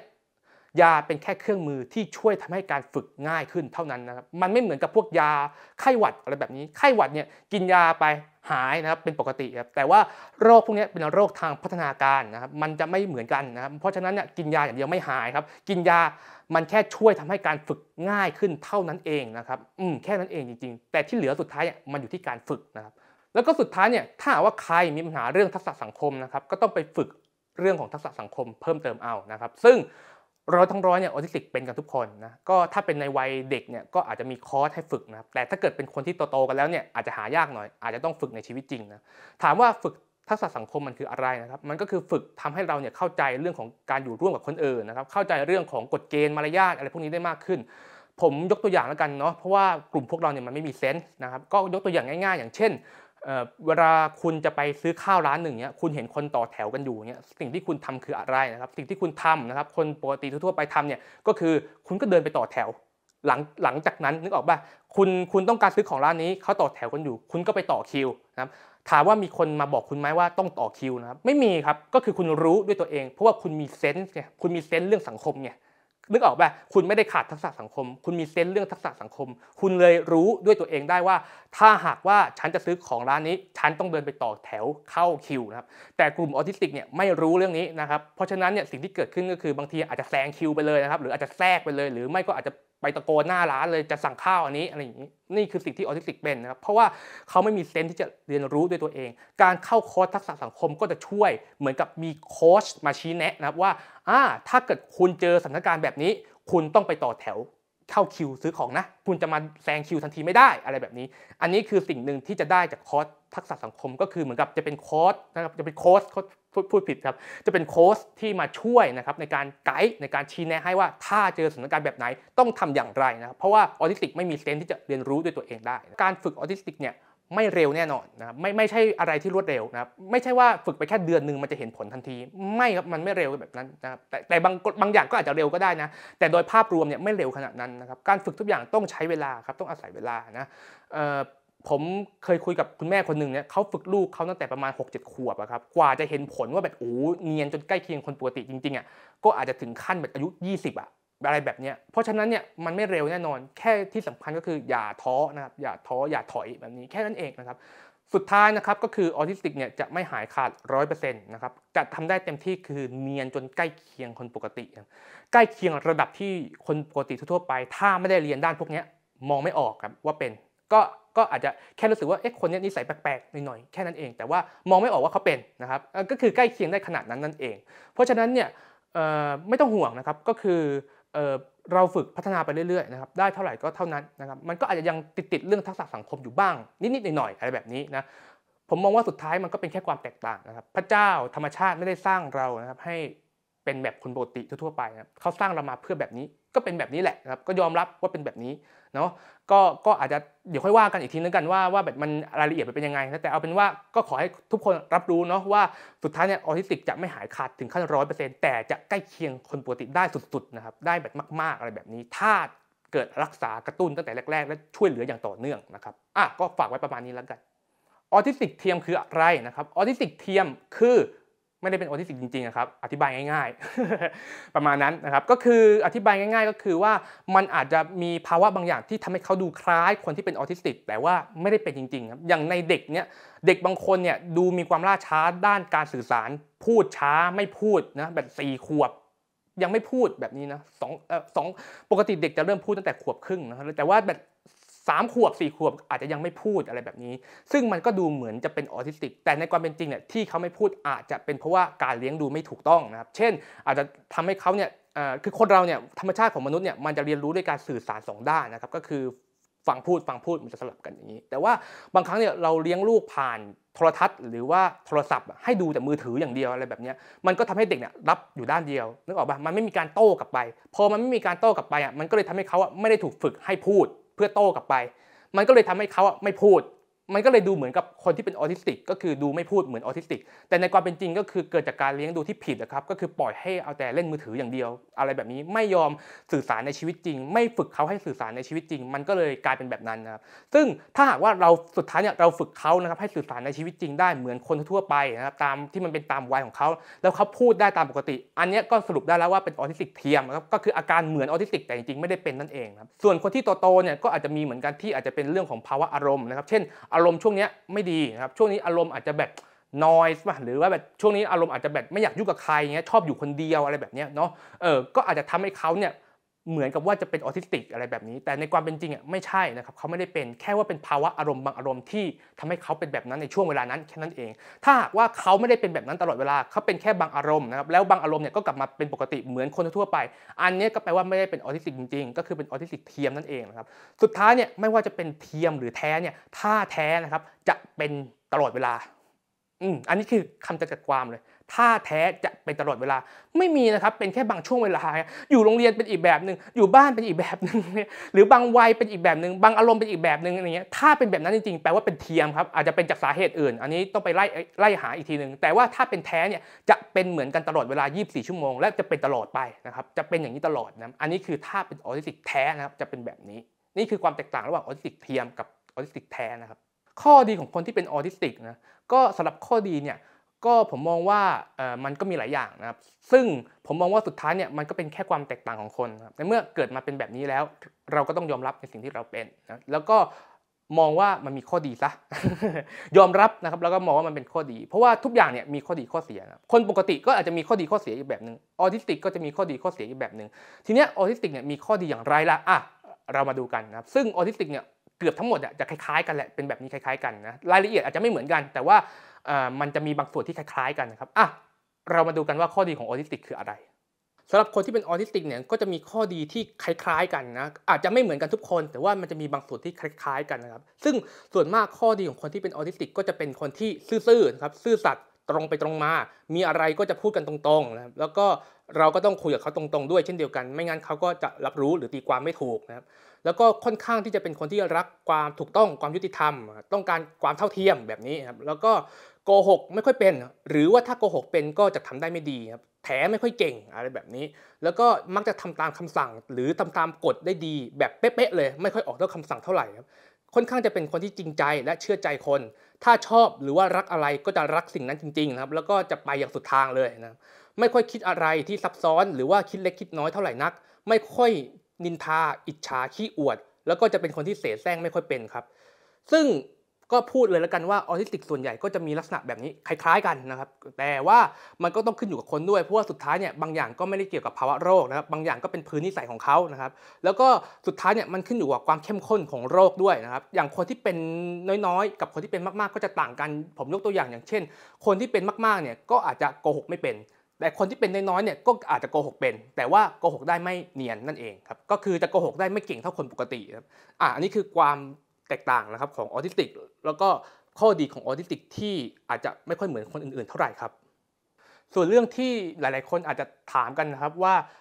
วุฒิภาวะของออทิสติกนั้นจะไม่สมวัยก็คือดูไร้วุฒิภาวะว่าง่ายๆนะครับก็คำตอบก็คือใช่ครับมันก็เป็นอย่างนั้นจริงๆครับวุฒิภาวะคืออะไรวุฒิภาวะก็คือพัฒนาการของคนนะครับที่สมวัยนั่นเองนะที่มันเหมาะสมกับวัยซึ่งออทิสติกวุฒิภาวะเขาต้องดรอปอยู่แล้วนะครับโดยเฉพาะวุฒิภาวะด้านทักษะสังคมที่จะดรอปนะคือวุฒิภาวะด้านสังคมเพราะฉะนั้นถ้าหากว่าใครมาด่าครับว่าโอ้แบบดูไร้วุฒิภาวะทางสังคมมากดูแบบอะไรสารพัดอย่างนะครับไม่ต้องไปแคร์ครับไม่ต้องไปสนใจครับเพราะว่ามันเป็นธรรมชาติของเราครับแต่ว่าก็ต้องพัฒนานะไม่ใช่ว่าปล่อยมันไปอย่างนี้ไม่ปล่อยนะครับแค่ว่าขอให้เรารู้ไว้นะครับว่าถ้าใครที่เขามาด่าครับก็ถือว่าเป็นเรื่องธรรมดาครับเพราะว่ามันเป็นแบบนั้นจริงๆแต่เราก็ต้องพัฒนาต่อไปให้มันใกล้เคียงให้มันสมวัยมากยิ่งขึ้นเนาะให้มันมีวุฒิภาวะที่เหมาะสมมากยิ่งขึ้นเนาะซึ่งจริงๆเนี่ยมันก็แล้วแต่คนจะมองนะครับบางคนเนี่ยเขาก็ชอบนะเขาก็มองว่าออทิสติกเนี่ยมันก็มีบางมุมที่มันน่ารักนะครับมันก็แบบดูเหมือนเด็กอะอะไรแบบนี้มันด้วยความที่ว่าบางมุมมันล่าช้าใช่ป่ะมันก็เลยดูเหมือนเด็กอะไรแบบนี้มันดูเหมือนแบบจะพูดยังไงเหมือนเด็กที่ไม่โตมันดูแบบเหมือนเด็กอนุบาลอะไรอย่างเงี้ยนึกออกป่ะมันก็ดูงงแงงดูแบบดูมีมุมที่แบบน่ารักไร้เทียงสาอะไรแบบนี้เหมือนเด็กเหมือนเด็กอนุบาลอะไรแบบเนี้ยมันก็มีนะบางมุมนั้นถ้าคนที่เขาชอบนะครับแต่ถ้าเกิดคนที่เขาไม่ชอบเขาก็มองว่าเฮ้ยมันดูไร้วุฒิภาวะมันดูไม่โตเนี่ยมันดูแบบเรียกว่าไงมันดูแบบไม่มีความเป็นผู้นำอะไรแบบนี้แล้วแต่คนจะมองแบบไม่มีความเหมาะสมกับวัยหรืออะไรแล้วแต่คนจะมองพูดเรื่องผู้นำนิดนึงแล้วกันว่าแน่นอนครับว่าออทิสติกเรื่องของผู้นำยังไงก็ต้องดรอปนะครับเพราะว่า leadership มันก็เป็นส่วนหนึ่งของ social skill เนาะถ้า social skill ไม่ดีมันจะไป leadership ใครนะครับนึกออกใช่ไหมถ้าเกิดว่าคุณ social skill ไม่ดีคุณก็ไปโน้มน้าวใครไม่ได้นึกออกว่าคุณก็เป็นผู้นำใครไม่ได้พูดตรงๆอะไรแบบนี้แต่ไม่ต้องไปเชื่อนะครับก็คือแค่บอกเฉยๆว่าถ้าเกิดว่า social skill ไม่ดี ความเป็นผู้นำดบเนี่ยไม่ใช่เรื่องแปลกนะเป็นเรื่องธรรมดาครับแต่มันพัฒนากันได้นะครับมันก็พัฒนาคู่กันกับโซเชียลสกิลได้เลยนะครับก็คือเรื่องของความเป็นผู้นำนะครับแล้วก็เรื่องของโซเชียลสกิลเนี่ยมันคู่กันนะมันพัฒนาคู่กันได้นะครับมันช่วยเติมเต็มกันได้เนาะถ้าโซเชียลสกิลเราดีเนี่ยleadership มันก็จะดีตามไปด้วยอะไรอย่างเงี้ยมันก็ไปได้ด้วยกันนะครับแต่ว่าทั้งนี้ทั้งนั้นผมพูดไว้เพราะว่าคุณจะได้ไม่ต้องไปเสียใจนะครับใครที่เกี่ยวข้องกับออทิสติกเนี่ยเรารู้สึกว่าเฮ้ยคนออทิสติกเนี่ยไม่ค่อยมีความเป็นผู้นำเท่าไหร่ก็ไม่ต้องไปเสียใจครับเพราะมันคือธรรมชาติของออทิสติกครับแต่ว่ามันพัฒนากันได้เชื่ออย่างนี้ละกันเนาะประมาณนี้ครับส่วนสาเหตุของออทิสติกนะครับก็มันเป็นไปได้หลายสาเหตุนะแต่ส่วนใหญ่จะเป็นจากพันธุกรรมนะคือมันก็คือเป็นเรื่องของจีเนติกเรื่องของยีนนะครับที่ถ่ายทอดมาจากบรรพบุรุษเนาะก็คือเป็นเรื่องของพันธุกรรมอีกทีนึงนะครับแล้วก็ส่วนใหญ่เนี่ยผู้ชายจะเป็นมากกว่าผู้หญิงอย่างชัดเจนเพราะว่าส่วนหนึ่งมันเป็นเรื่องของโครโมโซมนะครับโครโมโซมคู่ที่23ที่เป็นเรื่องของเพศที่จะเป็นคู่ XX กับ XY ผู้ชายเนี่ยมันจะเป็น XY ใช่ป่ะ Y เนี่ยคือยีนด้อยนะครับเพราะฉะนั้นเนี่ยเมื่อมันมีเชื้อของมันมีจีเนติกของออทิซึมเนี่ยมันก็อาจจะทำให้เกิดการแสดงผลได้มากกว่าในเพศชายเพราะว่านั่นแหละมันเป็นเรื่องของยีนนะครับเอาอย่างนี้แล้วกันเนาะแต่ถ้าเกิดเป็นผู้หญิงบางทีเนี่ยอาจจะมีเชื้อของออทิซึมแต่ว่าอาจจะเป็นพาหะก็ได้อะไรแบบนี้เพราะว่าด้วยความที่ว่ามันเป็นโครโมโซม XX เนาะอะไรแบบนี้ครับก็อันนี้ก็พูดให้เข้าใจกันอีกทีนึงเนาะก็หลักๆส่วนใหญ่จะเป็นเรื่องของพันธุกรรมเป็นหลักนะครับแต่ว่ามันก็อาจจะมีจากสาเหตุอื่นๆเช่นการคลอดเนี่ยการขาดออกซิเจนในระหว่างคลอดก็เป็นไปได้หรือช่วงระหว่างการตั้งครรภ์เนี่ยคุณแม่ได้สารพิษหรืออะไรแบบนี้ก็เป็นไปได้หมดนะครับแต่ว่าทั้งนี้ทั้งนั้นเนี่ยออทิสติกเนี่ยขอให้เข้าใจนะครับว่ามันจะเป็นตั้งแต่เกิดครับมันจะไม่มาเป็นตอนโตนะครับคือหมายความว่าแบบอายุ0 ถึง 18นี่เป็นคนปกติหมดอายุ19มันเป็นออทิสติกอย่างเงี้ยไม่ใช่นะครับไม่มีนะครับแบบนั้นไม่มีจะไม่ใช่นะถ้าเกิดว่ามีแบบนั้นจริงๆก็อาจจะเกิดจากการบาดเจ็บทางสมองซึ่งถ้าเป็นแบบนั้นก็ถือว่าเป็นกลุ่มพิการประเภทอื่นละที่ได้รับการกระทบกระเทือนทางสมองจนกระทั่งมีความผิดปกติครับแต่ว่าไม่ถือว่าเป็นออทิสติกครับถ้าถามว่าออทิสติกนะครับเป็นความผิดปกติทางด้านของอะไรนะครับคำตอบก็คือเป็นเรื่องของระบบประสาทและสมองนะครับเกือบทั้งหมดเลยนะครับแต่ว่าอันนี้ผมอธิบายให้ฟังแล้วกันเนาะแต่ว่าไม่ต้องจำก็ได้ครับขอยืมมุกคุณขุนเขามาใช้ไม่ต้องจำครับไม่มีออกข้อสอบครับ คือมันอาจจะเป็นศัพท์เฉพาะนิดนึงเนาะเอาเป็นว่าคุณรู้ก็พอว่ามันมีความผิดปกติอย่างไรเนาะแต่ถ้าเกิดใครที่เข้าใจหรือเรียนด้านพวกนี้มาพอเข้าใจศัพท์พวกนี้ก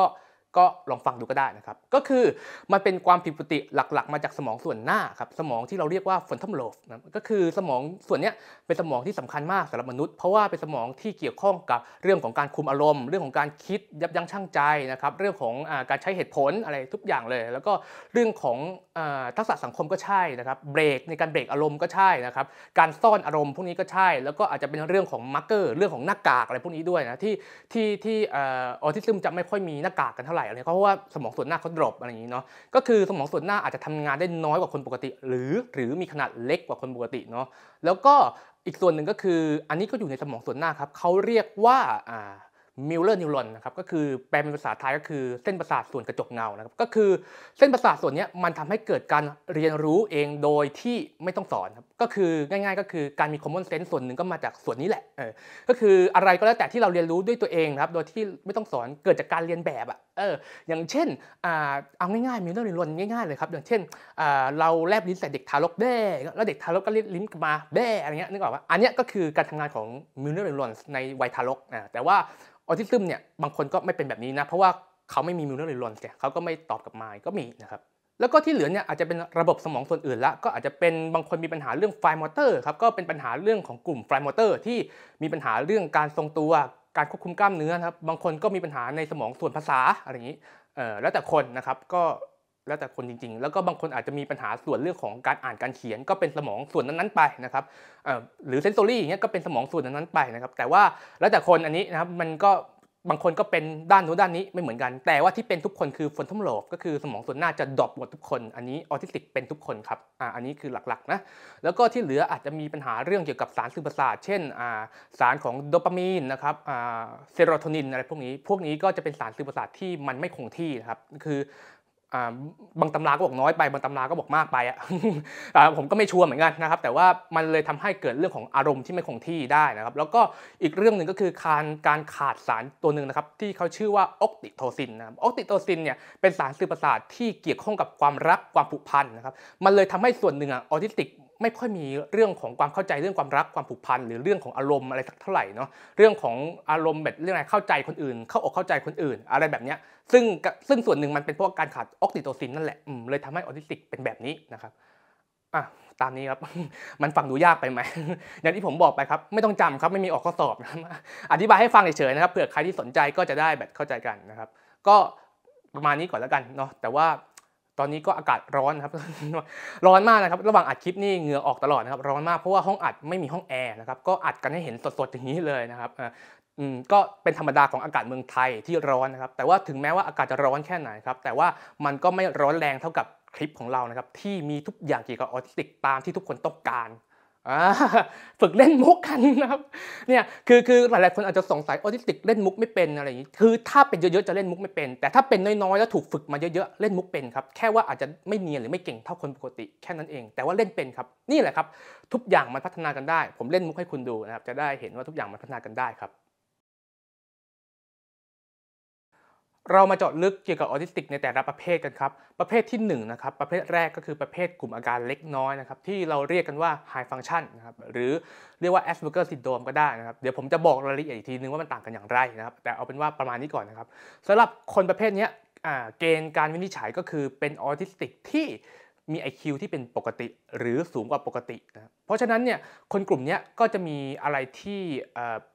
หลักๆคือขาดเรื่องของความยืดหยุ่นกับทักษะสังคมแล้วก็สื่อสารเป็นหลักแต่ว่าเขาสามารถเรียนรู้ใช้ชีวิตได้ตามปกตินะครับสามารถเรียนหนังสือได้ตามปกติหรือเรียนจบปริญญาตรีเนี่ยส่วนใหญ่ก็ได้อยู่แล้วนะครับแต่ว่าส่วนมากเนี่ยไปไกลนะครับไปไกลได้ถึงปริญญาเอกอะไรแบบนี้เลยก็ได้นะครับอันนี้ก็คือด้วยความที่ว่า IQ เขาปกตินะคนกลุ่มนี้หลักๆก็คือ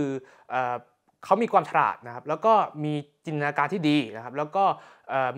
มีเรื่องของความจำที่ดีด้วยนะครับเนื่องจากว่า IQ ดีความจำมันก็เลยดีนะครับแล้วก็ประกอบกับว่าคนกลุ่มนี้มักจะหมกมุ่นนะครับอันนี้เป็นลักษณะของออทิสติกที่หมกมุ่นทำเรื่องเดิมๆซ้ำๆนะครับซึ่งมันเลยทำให้เขาเนี่ยสนใจแต่กลุ่มสิ่งใดสิ่งหนึ่งนึกออกไหมพอด้วยความที่ว่าเขาหมกมุ่นเขาสนใจแค่สิ่งนี้สิ่งหนึ่งปุ๊บแล้วความจำก็ดีด้วย IQ ดีด้วยความฉลาดดีด้วยปุ๊บโอ้สิ่งที่เกิดขึ้นก็คือมันเลยทำให้เขาเนี่ยอาจจะเป็นอัจฉริยะได้นั่นเองนะครับคือไม่ใช่ทุกคนจะเป็นนะครับแล้วก็คือการจะเป็นอัจฉริยะได้เนี่ยองค์ประกอบหลายอย่างนะครับแล้วก็หนึ่งในสิ่งที่สำคัญก็คือ IQ ต้องสูงมากๆด้วยนะแต่ว่า High Function เนี่ย IQ คือปกติก็ถือว่าเป็น High Function ไงเพราะฉะนั้นเนี่ย High Function ที่จะไปเก่งได้สุดๆจริงๆหรือเป็นอัจฉริยะได้จริงๆมันมีไม่เยอะหรอกครับแต่ว่าหลายๆคนเนี่ยอาจจะเข้าใจกันผิดนะว่า High Functionคุณเป็น High Function นะคุณจะต้องมีความเก่งบางอย่างในตัวอะไรเงี้ยแล้วก็จะไปกดดันเด็กเอานะครับซึ่งเป็นความเข้าใจที่ผิดนะครับซึ่งจริงไม่ใช่นะครับจริงๆเนี่ยมันมีแยกด้วยซ้ำว่าถ้าเกิดเป็น Autistic High Function ที่มีความสามารถพิเศษเขาจะเรียกว่ากลุ่มซาวองนะครับแต่ว่าอันนั้นไม่ต้องไปสนใจหรอกเอาเป็นว่าโดยภาพรวมมันเป็นแบบนี้นะครับซึ่งตัวอย่างที่เห็นได้ชัดเจนที่สุดก็คืออูยองอูนั่นแหละจากซีรีส์อูยองอูนะอูยองอูเนี่ยพอเขาฉลาดความจำเขาดีนะครับแล้วก็เขาหมกมุ่นสนใจแต่เรื่องเดิมๆซ้ำๆเฉพาะบางเรื่องนะครับสิ่งที่เกิดขึ้นก็คือทำให้เขาจำเรื่องกฎหมายได้แม่นครับทำให้เขาจำบทกฎหมายมาตราต่างๆได้แม่นมากนะจำได้เป๊ะหมดเลยนะครับแต่ว่าอาจจะมีปัญหาตอนที่เอาไปแอพพลายแหละตอนเอาไปใช้งานนั่นแหละเพราะว่าการเอาไปใช้งานเนี่ยมันเกี่ยวกับทักษะสังคมนะครับมันอาจจะมีปัญหาได้แล้วก็อูยองอูเนี่ยก็อาจจะเป็นคนหนึ่งนะครับที่มีความถนัดบางด้านเช่นเรื่องของปลาวาฬนะครับจำเรื่องปลาวาฬแม่นเลยอะไรแบบนี้เห็นไหมพอเขาไม่ยืดหยุ่นปุ๊บมันก็เลยทำให้เขาเก่งในบางด้านได้คนกลุ่มนี้อย่างที่ผมบอกไปว่าความจำดีใช่ไหมแล้วก็จะเป็นเรื่องของมีความฉลาดแล้วก็หมกมุ่นนะครับจะชอบแต่สิ่งที่ตัวเองสนใจก็จะลงลึกแต่ด้านนั้นครับด้านอื่นๆก็จะไม่สนใจ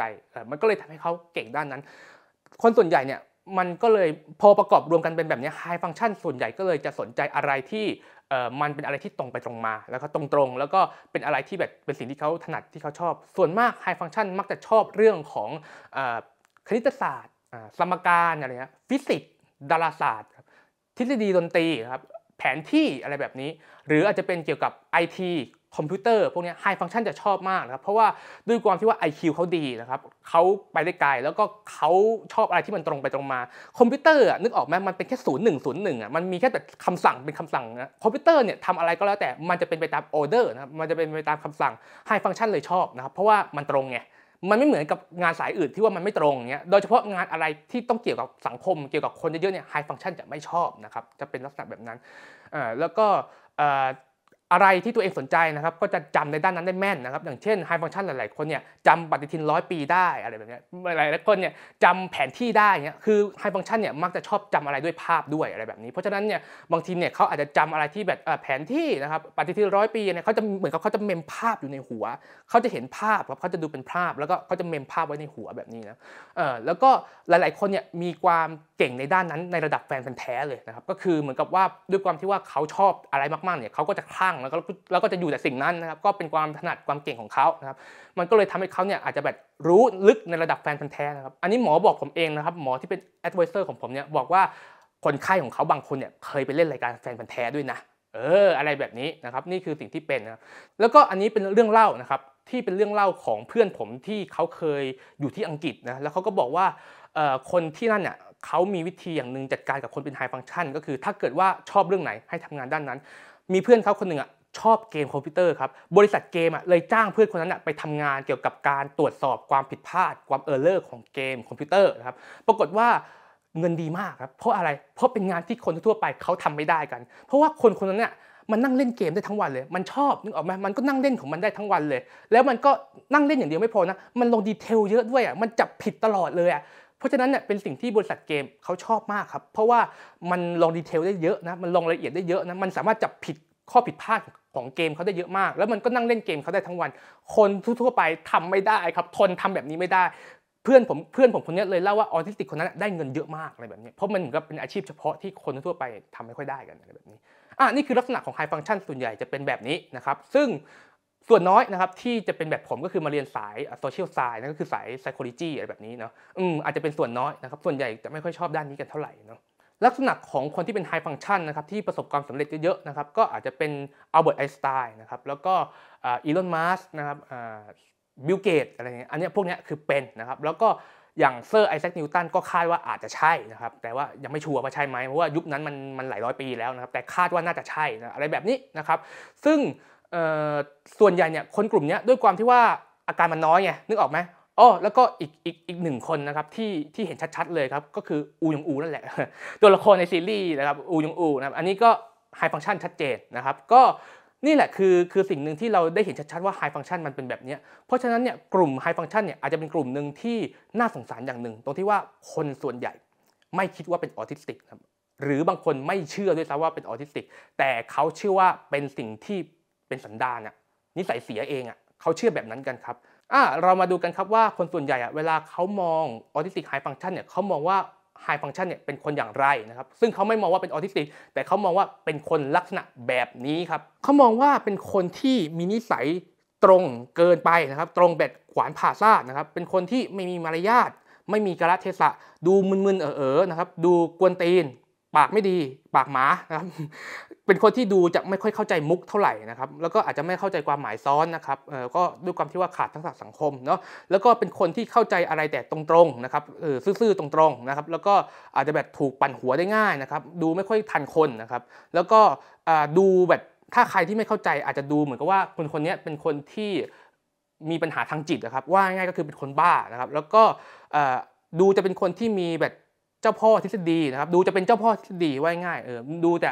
อธิบายด้วยหลักการอะไรอย่างนี้เพราะว่าด้วยความที่ว่าคนกลุ่มนี้มันมีปัญหาเรื่องการสื่อด้วยอารมณ์มันก็เลยแบบมันก็เลยแบบอารมณ์เหมือนคอมพิวเตอร์อารมณ์เหมือนกับเป็นวิกิพีเดียเคลื่อนที่อะไรแบบนี้มันสื่ออารมณ์ไม่ดีมันก็เลยมีแต่ data อย่างเดียวอะไรแบบนี้เนาะแล้วก็อาจจะดูเป็นคนที่มีความเห็นแก่ตัวนะดูมีอีโก้เยอะอะไรอย่างเงี้ยอะไรเงี้ยแล้วก็ดูจะไม่ค่อยสนใจชาวบ้านเท่าไหร่ไม่ค่อยสนใจไม่ค่อยแคร์ความรู้สึกคนอื่นเท่าไหร่นะครับสนใจแต่ตัวเองอะไรแบบนี้นะครับแล้วถ้าเกิดว่าเจอเหตุการณ์อะไรก็ตามเนี่ยที่มันแบบเฉพาะหน้า High Function ก็อาจจะตัดสินใจได้ไม่ดีนะครับก็อาจจะทำให้มองดูเป็นคนแบบหัวอ่อนไร้เดียงสาดูขาดวุฒิภาวะอะไรแบบนี้นะครับซึ่งนี่แหละครับสิ่งที่ผมเล่ามาคนส่วนใหญ่เลยตัดสินนะครับว่าคนกลุ่มนี้คนที่เป็น High Function เนี่ยนิสัยไม่ดีนะครับก็คือพอเขาตัดสินว่าเป็นที่นิสัยปุ๊บมันก็อาจจะเกิดการตราหน้านะครับก็อาจจะทำให้เกิดมีโอกาสถูกรังเกียจนะครับถูกแบ่งแยกถูกหลอกนะครับหรือว่าถูกแกล้งได้ง่ายนะครับคนที่เป็น High Function เนี่ย ถ้าหากว่าได้รับการฝึกที่ดีนะครับได้รับการกระตุ้นพัฒนาที่ดีเนี่ยเมื่อโตขึ้นเนี่ยก็สามารถเนียนจนใกล้เคียงคนปกติได้เลยนะครับก็คือคนปกติเนี่ยมองไม่ออกว่าเป็นออทิสติกอะไรแบบนี้อย่างที่ผมบอกไปเขาแค่จะรู้สึกว่าแปลกๆแค่นั้นเองเนาะแต่หลักๆเนี่ยก็อาจจะยังมีปัญหาเรื่องของทักษะสังคมนะครับที่อาจจะยังไม่เข้าใจมารยาทไม่เข้าใจกาลเทศะแบบนี้ได้อยู่นะครับแล้วก็อาจจะยังมีปัญหาเรื่องแบบทั่วไปเรื่องที่มันจะต้องโฟล์มากกว่านี้เช่นเรื่องของการใช้ภาษาการเข้าใจมุกอะไรแบบนี้ก็อาจจะยังมีปัญหาได้อยู่บ้างนะครับแต่ว่าหลักๆเนี่ยก็อาจจะเนียนจนใกล้เคียงคนปกติได้ส่วนเรื่องการเรียนนะครับก็ด้วยความที่ว่า IQ ปกติมันก็เรียนได้จนกระทั่งแบบจบปริญญาตรีปริญญาโทอะไรแบบนี้ได้หมดนะครับซึ่งไม่ใช่ปัญหานะครับหลักๆของ High Function ก็อาจจะมีปัญหาหลักๆคือเรื่องของทักษะสังคมนะครับแล้วก็อาจจะยังมีปัญหาเรื่องของความไม่ยืดหยุ่นได้อยู่นะครับไฮฟังชันเนี่ยก็บางคนก็อย่างอูอย่างเงี้ยเห็นไหมว่าเขากินแต่เคบับอย่างเดียวเขาไม่กินอาหารอย่างอื่นเลยอันนี้ก็คือความไม่ยืดหยุ่นอย่างหนึ่งของเขานะครับที่เขาเลือกที่จะกินแต่เคบับซึ่งมันก็ต้องฝึกเอานะให้ยืดหยุ่นได้มากขึ้นนะครับแล้วก็แล้วแต่คนนะครับความไม่ยืดหยุ่นเนี่ยแล้วแต่คนบางคนก็เลือกที่จะกินอาหารแค่อย่างเดียวบางคนกลับบ้านทางเดียวอย่างเงี้ยบางคนชอบเล่นเกมอะไรก็เล่นเกมนั้นเกมเดียวแบบนี้อันนี้แล้วแต่คนครับว่าความไม่ยืดหยุ่นของแต่ละคนมันไม่เหมือนกันนะมันแล้วแต่ว่าจะโดนตรงไหนว่าจะจับความไม่ยืดหยุ่นตรงไหนนะครับซึ่งอันนี้ก็ต้องมานั่งปรับอันอีกทีหนึ่งเนาะอะไรอย่างนี้ก็ซึ่งหลักๆโครงสร้างหลักๆไฮฟังชันก็อาจจะยังมีครับเรื่องของความไม่ยืดหยุ่นครับกับเรื่องทักษะสังคมเป็นหลัก2อย่างนี้นะครับด้านอื่นๆเนี่ยอาจจะไม่เท่าไหร่แล้วอะไรแบบนี้ครับแล้วก็ลักษณะอีกอย่างหนึ่งที่เป็นลักษณะของไฮฟังชันนะครับที่ส่วนใหญ่จะเป็นกันก็คือด้วยความที่ว่า High Function เนี่ยมีพัฒนาการบางด้านเช่นสังคมที่ล่าช้ากว่าวัยครับแต่ว่าบางด้านเนี่ยอาจจะตามวัยหรือเกินกว่าวัยเช่นด้านสติปัญญาด้าน Cognitive เนี่ยอาจจะเกินวัยนะครับเพราะฉะนั้นเนี่ย High Function หลายๆคนเนี่ยจึงมีแบบเขาเรียกว่าไงมีความคิดที่แบบคิดไม่ค่อยเหมือนคนทั่วไปนะครับคิดอะไรแปลกๆไม่ค่อยเหมือนคนทั่วไปแล้วก็อาจจะคิดอะไรได้ไกลนะครับได้แบบได้แอดวานซ์จนกระทั่งแบบคนทั่วไปเขานึกไม่ถึงอะไรแบบนี้แต่ในทางเดียวกันมันก็ยังมีปัญหาเรื่องทักษะสังคมที่ตกนะครับมันก็เลยอาจจะทำให้ไฮฟังชันเนี่ยดูเป็นคนที่บางด้านดูโตเกินวัยแต่บางด้านก็ดูช้ากว่าวัยหรือเด็กกว่าวัยนั่นเองนะนี่คือลักษณะอย่างหนึ่งของไฮฟังชันที่เป็นกันหมดและส่วนมากนะครับไฮฟังชันเกือบทุกคนรวมทั้งตัวผมด้วยเนี่ยก็คือมักจะไม่ค่อยมีเพื่อนตามวัยเท่าไหร่ครับส่วนมากถ้าไม่มีเพื่อนช้ากว่าวัยก็คือเอาง่ายๆก็คือไม่มีเพื่อนเด็กกว่าวัยก็จะมีเพื่อนที่เกินวัยไปเลยครับหรืออย่างตัวผมเนี้ยประสบการณ์ของผมเนี่ยประสบการณ์ส่วนตัวเนี่ยผมเป็นคนที่เหมือนกันก็คือเป็นคนที่ไม่คุยกับผู้ใหญ่กว่าวัยก็คือเด็กกว่าวัยไปเลยนะครับอันนี้คือตอนสมัยเด็กๆนะอย่างตอนอนุบาลอย่างเงี้ยผมเป็นคนที่ชอบเรื่องแผนที่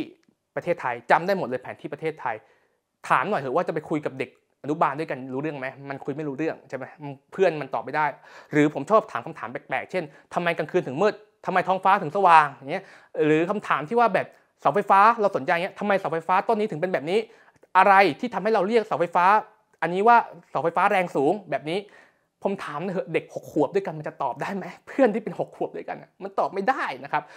แต่ผู้ใหญ่เนี่ยถึงตอบไม่ได้เขาก็จะมีวิธีในการตอบที่ดีอะไรแบบนี้นะเพราะฉะนั้นเนี่ยมันเลยทำให้ผมชอบคุยกับผู้ใหญ่มากกว่าเด็กวัยเดียวกันนะแต่พอโตขึ้นมาอีกหน่อยเนี่ยก็ชอบคุยกับเด็กมากกว่าเพื่อนวัยเดียวกันอีกนะครับก็อาจจะอย่างผมวัยรุ่นอย่างเงี้ยผมก็ชอบเด็กเล็กมากกว่าอะไรแบบนี้ชอบเด็กปฐมวัยมากกว่าอะไรแบบนี้ถามว่าทำไมผมว่ามันคุยง่ายนะครับโดยความรู้สึกส่วนตัวเราคือมันคุยง่ายแล้วก็เหมือนกับมันมีเซนส์ที่เข้ากันได้กับเด็กอะไรเงี้ยก็นั่นแหละครับก็คือส่วนหนึ่งมันเป็นเพราะว่าทักษะสังคมที่มันล่าช้านั่นแหละมันเลยทำให้เป็นแบบนั้นนะครับก็คือว่าง่ายๆก็คือการอยู่กับเด็กทักษะสังคมมันง่ายกว่าคนวัยเดียวกันนั่นเองนะครับอันนี้คุณลองไปอ่านรายละเอียดของอัลเบิร์ตไอน์สไตน์ก็ได้มีประวัติเขียนอยู่นะครับว่าไอน์สไตน์เนี่ยเขานั่งคุยกับเด็กได้เป็นชั่วโมงเลยนะในวันที่เขาโตเป็นผู้ใหญ่แล้วนะเขาคุยกับเด็กได้เป็นชั่วโมงไม่ใช่สอนเด็กนะแต่นั่งคุยกับเด็กเหมือนเป็นเพื่อนกับเด็กเลยได้เป็นชั่วโมงอันนี้ลองไปศึกษาเองดูได้เลยครับทีนี้มาถึงอีกหนึ่งคำถามครับที่คนเนี่ยถามผมเข้ามากันเยอะนะครับก็คือคำถามที่ว่า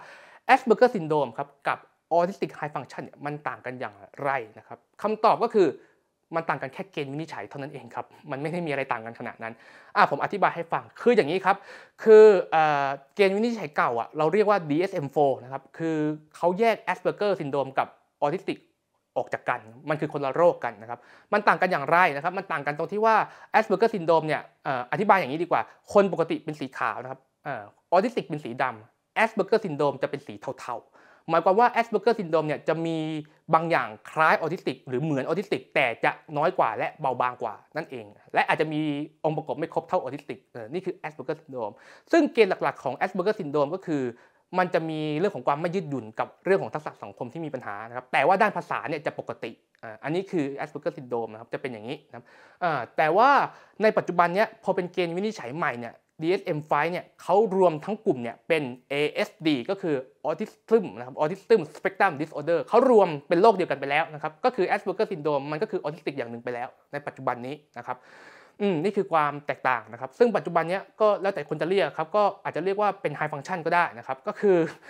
Asperger syndrome กับ High Function มันก็รวมเป็นอันเดียวกันไปเลยก็ได้นะครับแค่ว่าความแตกต่างนิดนึงที่ยังมองออกก็คือ Asperger syndrome จะไม่มีปัญหาเรื่องภาษานะครับภาษาเนี่ยจะตามวัยพัฒนาการด้านภาษาจะตามวัยแต่ Autistic High Function อาจจะยังมีปัญหาเรื่องภาษาอยู่นะครับแต่ทีนี้เนี่ยที่ผมบอกว่า Asperger syndrome เนี่ยไม่มีปัญหาเรื่องการสื่อสารก็ไม่ได้หมายความว่ามันจะไม่มีเลยนะก็คืออธิบายง่ายๆก็คือถ้าเป็น High Function เนี่ยอาจจะพูดช้ากว่าวัยนะครับแล้วก็พูดคุยไม่รู้เรื่องอะไรเงี้ยสื่อสารไม่ได้ดีอะไรแบบนี้อันนี้คือ High Function สื่อสารยากหน่อยอะไรแต่ว่า Asperger เนี่ยคือพูดคุยรู้เรื่องตามปกติคุยเก่งด้วยAsperger หลายๆคนเนี่ยพูดคุยเก่งด้วยแต่ก็อาจจะยังมีปัญหาบ้างเช่นพูดเสียงโมโนโทนเนี้ยอาจจะใช้ภาษาที่เป็นทางการแบบนี้ใช้ภาษากันเองไม่ค่อยเป็นนะครับแล้วก็อาจจะติดเรื่องของแบบไม่เข้าใจมุกอะไรแบบนี้นึกออกป่ะมันก็อาจจะยังเป็นปัญหาเรื่องการสื่อสารอย่างหนึ่งที่มันไม่โฟล์นะครับเท่านั้นเองนะครับนี่คือปัญหาของ Asperger syndrome ที่มีปัญหาด้านภาษาแล้วก็มีแค่ด้านนี้นะครับแต่ว่าสามารถพูดคุยสื่อสารรู้เรื่องครับหลายๆคน Asperger หลายๆคนเนี่ยอย่างผมเนี้ยก็พูดเก่งด้วยแบบนี้ อะไรแบบนี้นะครับนี่คือความแตกต่างระหว่าง Asperger syndrome กับ Autistic High Function ครับฝรั่งหลายๆคนเนี่ยเขาบอกว่าถ้าได้คนที่เป็น Asperger เป็นลูกนะถือว่าเป็นพรจากพระเจ้าเลยคุณได้อัจฉริยะคุณได้ลูกที่เป็นอัจฉริยะถ้าคุณใช้เขาให้เป็นคุณเลี้ยงเขาให้เป็นคุณได้ลูกที่เป็นอัจฉริยะนี่คือสิ่งที่ฝรั่งเขามองนะในบางคนต้องลองไปอ่านดูนะครับเป็นข้อมูลของน่าจะเป็นอเมริกาอะไรเงี้ยครับสำหรับกลุ่มอาการเล็กน้อยนะครับก็จะมีประมาณนี้ครับสำหรับกลุ่มออทิสติกกลุ่มที่2นะครับก็คือระดับความรุนแรงระดับที่2นะก็คือระดับปานกลางนะก็แล้วแต่จะเรียกว่าเทียร์2หรืออะไรก็ได้กลุ่มนี้เราจะเรียกว่า middle autism นะครับก็คือกลุ่มนี้จะเป็นกลุ่มที่มีความรุนแรงระดับปานกลางนะครับก็อาจจะเป็นมากกว่า high function แต่ว่าก็ยังสามารถช่วยเหลือตัวเองได้นะครับเกณฑ์วินิจฉัยกลุ่มนี้ก็คือ IQ อยู่ช่วงประมาณ71 ถึง 90นะครับก็คือเป็นอาจจะคล้ายๆกับเรียนรู้ช้าร่วมเขาเรียกว่า slow learner เรียนรู้ช้าร่วมนะครับซึ่งกลุ่มนี้ก็สามารถเรียนหนังสือได้นะครับแต่อาจจะต้องขอความช่วยเหลือมากขึ้นหน่อยนะครับอาจจะเรียนร่วมกับคนปกติได้แต่ต้องการความช่วยเหลือจากคนอื่นเพิ่มหน่อยอาจจะต้องเรียนรู้หลายๆครั้งหน่อยอันนี้ขอเรียนรู้ซ้ำอะไรแบบนี้เพราะว่าด้วยความที่ว่า IQ เขาช้าอะไรแบบนี้เนาะแล้วก็หลักๆเนี่ยก็อาจจะยังขาดทักษะสังคมอย่างชัดเจนนะครับเรื่องของความไม่ยืดหยุ่นแล้วก็เรื่องของทักษะสังคมเนี่ยอันนี้จะตกอย่างชัดเจนกว่า High Function ครับอาการจะคล้ายๆ High Function หมดแต่ว่าจะตกยิ่งกว่า High Function นั่นเองนะครับแล้วก็กลุ่มนี้ผมมองว่าสามารถไปไกลได้เหมือนกันนะครับถ้าได้รับการช่วยเหลือที่ดีก็สามารถเรียนจบปริญญาตรีมีงานทำอะไรได้ตามปกติครับแค่ว่าอาจจะต้องการความช่วยเหลือมากกว่าคนทั่วไปแล้วก็ต้องการความช่วยเหลือมากกว่า High Function นะครับอาจจะต้องการมากกว่านั้นแค่นั้นเองครับแล้วก็คนกลุ่มนี้ถ้าเกิดว่าเข้ามหาลัยอาจจะต้องใช้ข้อสอบพิเศษอะไรแบบนี้นะครับอันนี้อีกเรื่องหนึ่งนะอันนี้อธิบายให้เข้าใจว่าHigh Function เนี่ยบางทีเอาตัวรอดได้นะครับก็คือสอบเข้ามหาลัยก็ใช้ข้อสอบปกติเลยนะครับแต่ว่าถ้าเป็นกลุ่ม middle เนี่ยอาจจะต้องขอข้อสอบพิเศษช่วยอะไรแบบนี้เนาะอะไรนี้เป็นเกี่ยวกับเรื่องของการช่วยเหลือด้านคนพิการหรือด้านการศึกษาพิเศษเพิ่มอะไรแบบนี้ครับสำหรับปัญหาใหญ่ของกลุ่ม middle autism ก็จะคล้ายๆกับ high function ก็คือมีปัญหาเรื่องทักษะสังคมมีปัญหาเรื่องการตีความนะครับการเข้าใจคนอื่นเข้าใจความรู้สึกคนอื่นแล้วก็ขาด common sense เหมือนกันแต่ว่าจะเป็นหนักกว่า high function นะครับก็คือมันจะตกมากกว่า high function ทีนี้เนี่ยHigh Function เนี่ยบางครั้งของ High Function เนี่ยอาจจะไม่เข้าใจเรื่องเกี่ยวกับสังคมในเรื่องนี้แต่เขาพอจะดักทางได้เพราะว่า IQ เขาดีไงเขาเลยพอจะเดาได้อะไรแบบนี้คำได้ใช้คำนี้แต่ว่าพอเป็น middle autism เป็นกลุ่มนี้บางทีเนี่ยทำไม่ได้ครับเพราะว่าด้วยความที่ว่าเขาตกกว่า High Function ไงนึกออกป่ะ IQ เขาต่ำกว่าพอเป็นแบบนั้นขึ้นมาปุ๊บเนี่ยมันเลยทำให้บางครั้งเนี่ยการสอนกลุ่มนี้อาจจะใช้วิธีสอนไปเลยโดยตรงมากกว่าที่จะมาฝึกอะไรอย่างเงี้ยเพราะว่าไม่ใช่ไม่ให้ฝึกนะครับให้ฝึกแต่ว่าการฝึกบางทีมันช้าจนกระทั่งมันไม่ทันใช้งานเขาก็เลยใช้วิธีสอนไปเลยดีกว่าอารมณ์เหมือนกับว่าถ้าเป็น High Function เนี่ยใช้อาวุธไม่เป็นสอนให้ใช้อาวุธแต่ถ้าเกิดว่าเป็นกลุ่ม Middle เนี่ย ไม่ต้องฝึกให้มันใช้อาวุธแต่สอนมันไปเลยว่าอาวุธนี้มันใช้ยังไงนึกออกป่ะถ้าเป็น high function เนี่ยสอนฝึกด้วยการฝึกแต่ว่าถ้าเป็นกลุ่มนี้ก็คือบอกมันไปเลยว่าอาวุธนี้มันใช้ยังไงเป็นการติดอาวุธให้เขาสามารถเข้าสังคมได้นั่นเองครับแต่ว่าไม่ใช่ว่ากลุ่มนี้ฝึกไม่ได้นะครับฝึกได้เหมือนกันนะครับแค่ว่ามันจะช้าและต้องฝึกซ้ำหลายรอบมากกว่า high function นะครับแต่มันจะช้ากว่าอะไรประมาณนี้มันเรียนรู้ได้เหมือน high function ครับแค่ว่าเขาจะเรียนรู้ได้ช้ากว่าเพราะฉะนั้นเนี่ยบางครั้งเนี่ยบางสถานการณ์เนี่ยมันเลยไม่ทันครับก็เลยใช้วิธีที่ว่าบอกไปเลยครับว่าเจอแบบนี้ต้องทำยังไงอะไรเงี้ยมากกว่า high function อาจจะสอนเป็นแนวทางอะไรแบบนี้แล้วให้ไปคิดเองอะไรแบบนี้เนาะแต่ว่าทั้ง2กลุ่มนี้ฝึกได้เหมือนกันครับมันพัฒนาได้หมดนะครับแล้วก็อย่างที่ผมบอกไปครับว่ากลุ่ม middleless เนี่ยสามารถฝึกได้ครับแต่ว่าอาจจะต้องใช้เวลามากกว่า high function นะแล้วก็อาจจะต้องหลายรอบมากกว่านะครับซึ่งลักษณะของคนกลุ่มนี้ก็อาจจะมีลักษณะแบบมันด้วยความที่อาการมันมากกว่ามันก็เลยอารมณ์เหมือนกับแบบถ้าเราสอนให้เขาทำอะไรเนี่ยเขาจะทำคำสั่งนั้นเป๊ะๆอารมณ์มันเหมือนกับหุ่นยนต์นะครับนึกออกไหมแบบเช่นสมมุติว่าเราสอนเขาว่าต้องปิดไฟตอนเที่ยงนะเขาจะปิดไฟตอนเที่ยงตรงเป๊ะทุกครั้งเลยโดยที่เขาไม่สนใจสภาพแวดล้อมเลยว่าเฮ้ยมันควรจะปิดไหมบางครั้งเนี่ยเวลามันไม่เหมาะสมเนี่ยเช่นวันนี้คนต้องทำงานเลทเนี้ยเลทกว่าเวลาปกติเนี้ยเขาก็ไม่สนใจครับเขาก็ปิดตามนั้นเพราะว่าเขาทำตามออเดอร์ไงทำตามคำสั่งแบบเป๊ะๆเลยเที่ยงคือปิดไฟต้องปิดไฟตามนั้นเป๊ะๆอะไรแบบนี้นี่คือลักษณะของกลุ่มนี้ที่มันเลยเป็นมากกว่า high function ประมาณนี้นะครับซึ่งมันอาจจะต้องนั่นแหละอาจจะต้องใช้เวลาในการสอนอะไรแบบนี้มากกว่านะครับมากกว่ากลุ่ม high function แล้วก็อีกลักษณะหนึ่งของกลุ่มนี้นะครับที่เป็นก็คืออาจจะมีเรื่องของความไม่ยืดหยุ่นนะครับแล้วก็ทำอะไรหมกมุ่นเนี่ยมากกว่า high function นะครับแล้วก็มันจะเป็นลักษณะที่ว่าแบบหมกมุ่นแล้วก็ไม่สนใจสภาพแวดล้อมยิ่งกว่าอีกอะไรอย่างเงี้ยอย่างเช่นคุณเคยเห็นเด็กออทิสติกบางคนที่ชอบมองพัดลมไหมจ้องมองพัดลมตลอดเลยหรือจ้องมองกังหันตลอดเนี่ยเขาชอบอะไรที่หมุนๆอะไรแบบนี้นั่นแหละลักษณะของคนกลุ่มนี้อาจจะเห็นได้ชัดเจนประมาณนี้ก็คือเหมือนกับว่าจะมองอะไรสนใจกังหันนี่ก็จะมองแต่กังหันทั้งวันอะไรแบบนี้นี่คือลักษณะของคนกลุ่มนี้นะครับแล้วก็ลักษณะของ middleless เนี่ยก็อาจจะบางคนอาจจะไม่เข้าใจเรื่องของนามธรรมแล้วก็ขาดจินตนาการได้ด้วยนะอันนี้แล้วแต่คนนะครับซึ่งจะไม่เหมือน high function เนี่ยมักจะจินตนาการดีครับแต่ว่า middleless เนี่ยบางคนนะอาจจะขาดจินตนาการนะบางคนก็ขาดเรื่องการเข้าใจนามธรรมอาจจะไม่เข้าใจนามธรรมอะไรแบบนี้ได้นะเข้าใจอะไรที่เป็นรูปธรรมอย่างเดียวอันนี้ก็แล้วแต่คนนะครับแต่ทั้งนี้ทั้งนั้นเนี่ยมันสามารถฝึกและพัฒนากันได้อย่างแน่นอนนะครับยิ่งเจอเร็วยิ่งพัฒนายิ่งดีนะครับแล้วก็สุดท้ายเนี่ย middleless autism เนี่ยสามารถพัฒนาได้จนกระทั่งใกล้เคียง high function ได้ครับนึกออกป่ะคือด้วยความที่ว่ามันเร่งขึ้นมาได้ใช่ป่ะถึงแม้ว่าเป็นระดับ2ขึ้นมาเป็นระดับเทียร์2เนี่ยมันก็สามารถเร่งขึ้นมาให้เป็นเทียร์1ได้เหมือนกันมันสามารถเร่งขึ้นมาให้เป็นระดับ high function ได้เหมือนกันถ้าได้รับการพัฒนาที่ดีนะครับแล้วก็อาจจะสามารถขึ้นมาได้ถึงขั้น high function เลยแล้วก็อาจจะใกล้เคียงคนปกติได้เลยเหมือนกันครับแล้วก็กลุ่มสุดท้ายนะครับก็คือกลุ่มออทิสติกที่มีความรุนแรงนะครับในระดับที่3นะครับก็คือมีความรุนแรงมากนั่นเองซึ่งกลุ่มนี้ก็จะเรียกว่าเทียร์3หรือเรียกอะไรก็ได้นะครับแล้วแต่จะเรียกแต่ว่าชื่อของมันก็คือชื่อว่า severe autism ก็คือเป็นกลุ่มออทิสติกที่มีอาการหนักนะครับลักษณะของคนกลุ่มนี้ก็คือจะมีความล่าช้าทางพัฒนาการแทบจะทั้ง4ด้านเลยนะครับก็คือด้านร่างกายอารมณ์สังคมแล้วก็สติปัญญาแทบจะช้าหมดเลยนะครับแล้วก็อาจจะมีพฤติกรรมที่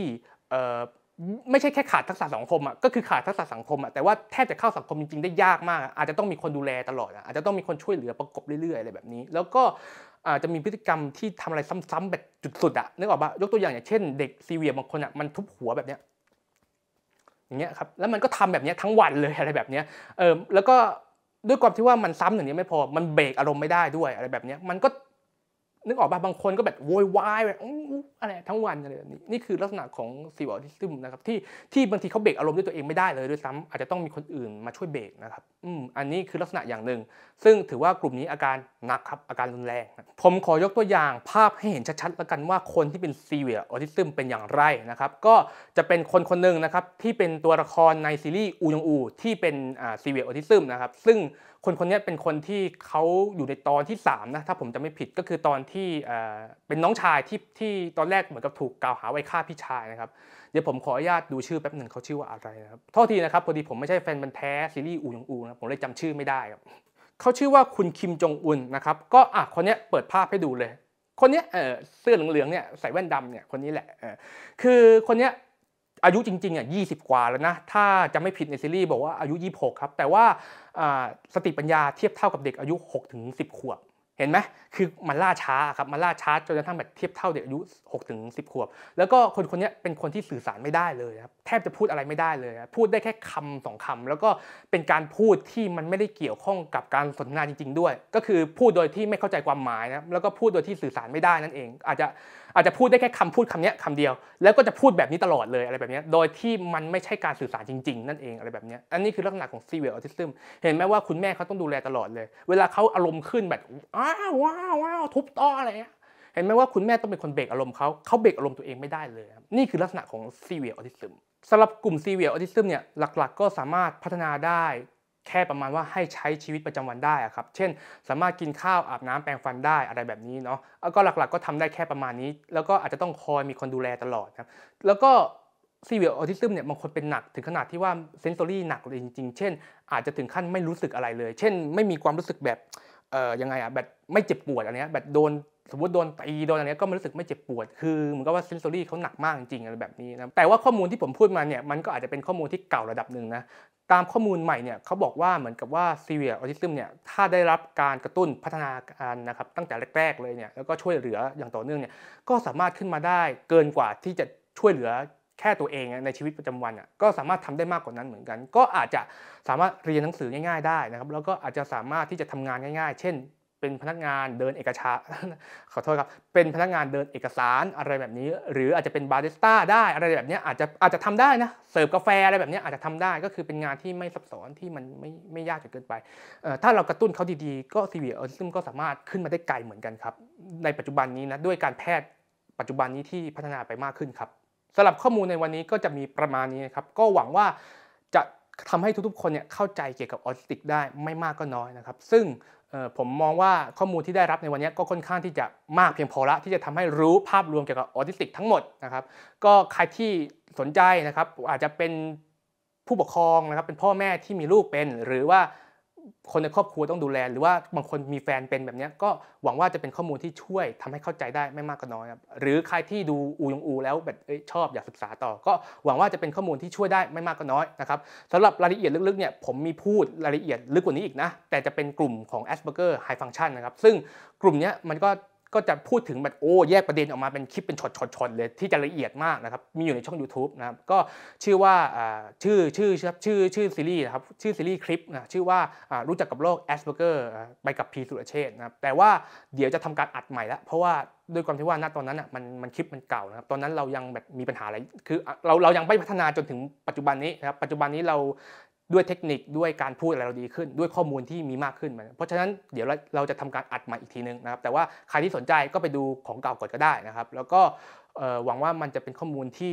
ช่วยเหลือทุกคนนะครับหวังว่าผมเนี่ยจะเป็นส่วนหนึ่งนะครับที่เป็นฟันเฟืองทำให้คนในสังคมเนี่ยเข้าใจคนที่เป็นออทิสติกหรือเข้าใจเด็กพิเศษได้มากขึ้นนะครับแล้วก็เดี๋ยวในอนาคตนะครับก็อาจจะมีการมาอัดเรื่องอื่นๆเกี่ยวกับออทิสติกอีกนะครับอาจเป็นรายละเอียดด้านอื่นละวันนี้พูดถึงภาพรวมก่อนนะแล้วก็หลายๆคนอาจจะสงสัยนะครับว่าจริงๆแล้วออทิสติกมีความรักได้ไหมนะครับคำตอบเดี๋ยวตอบเลยก็ได้ครับก็คือมีได้ครับ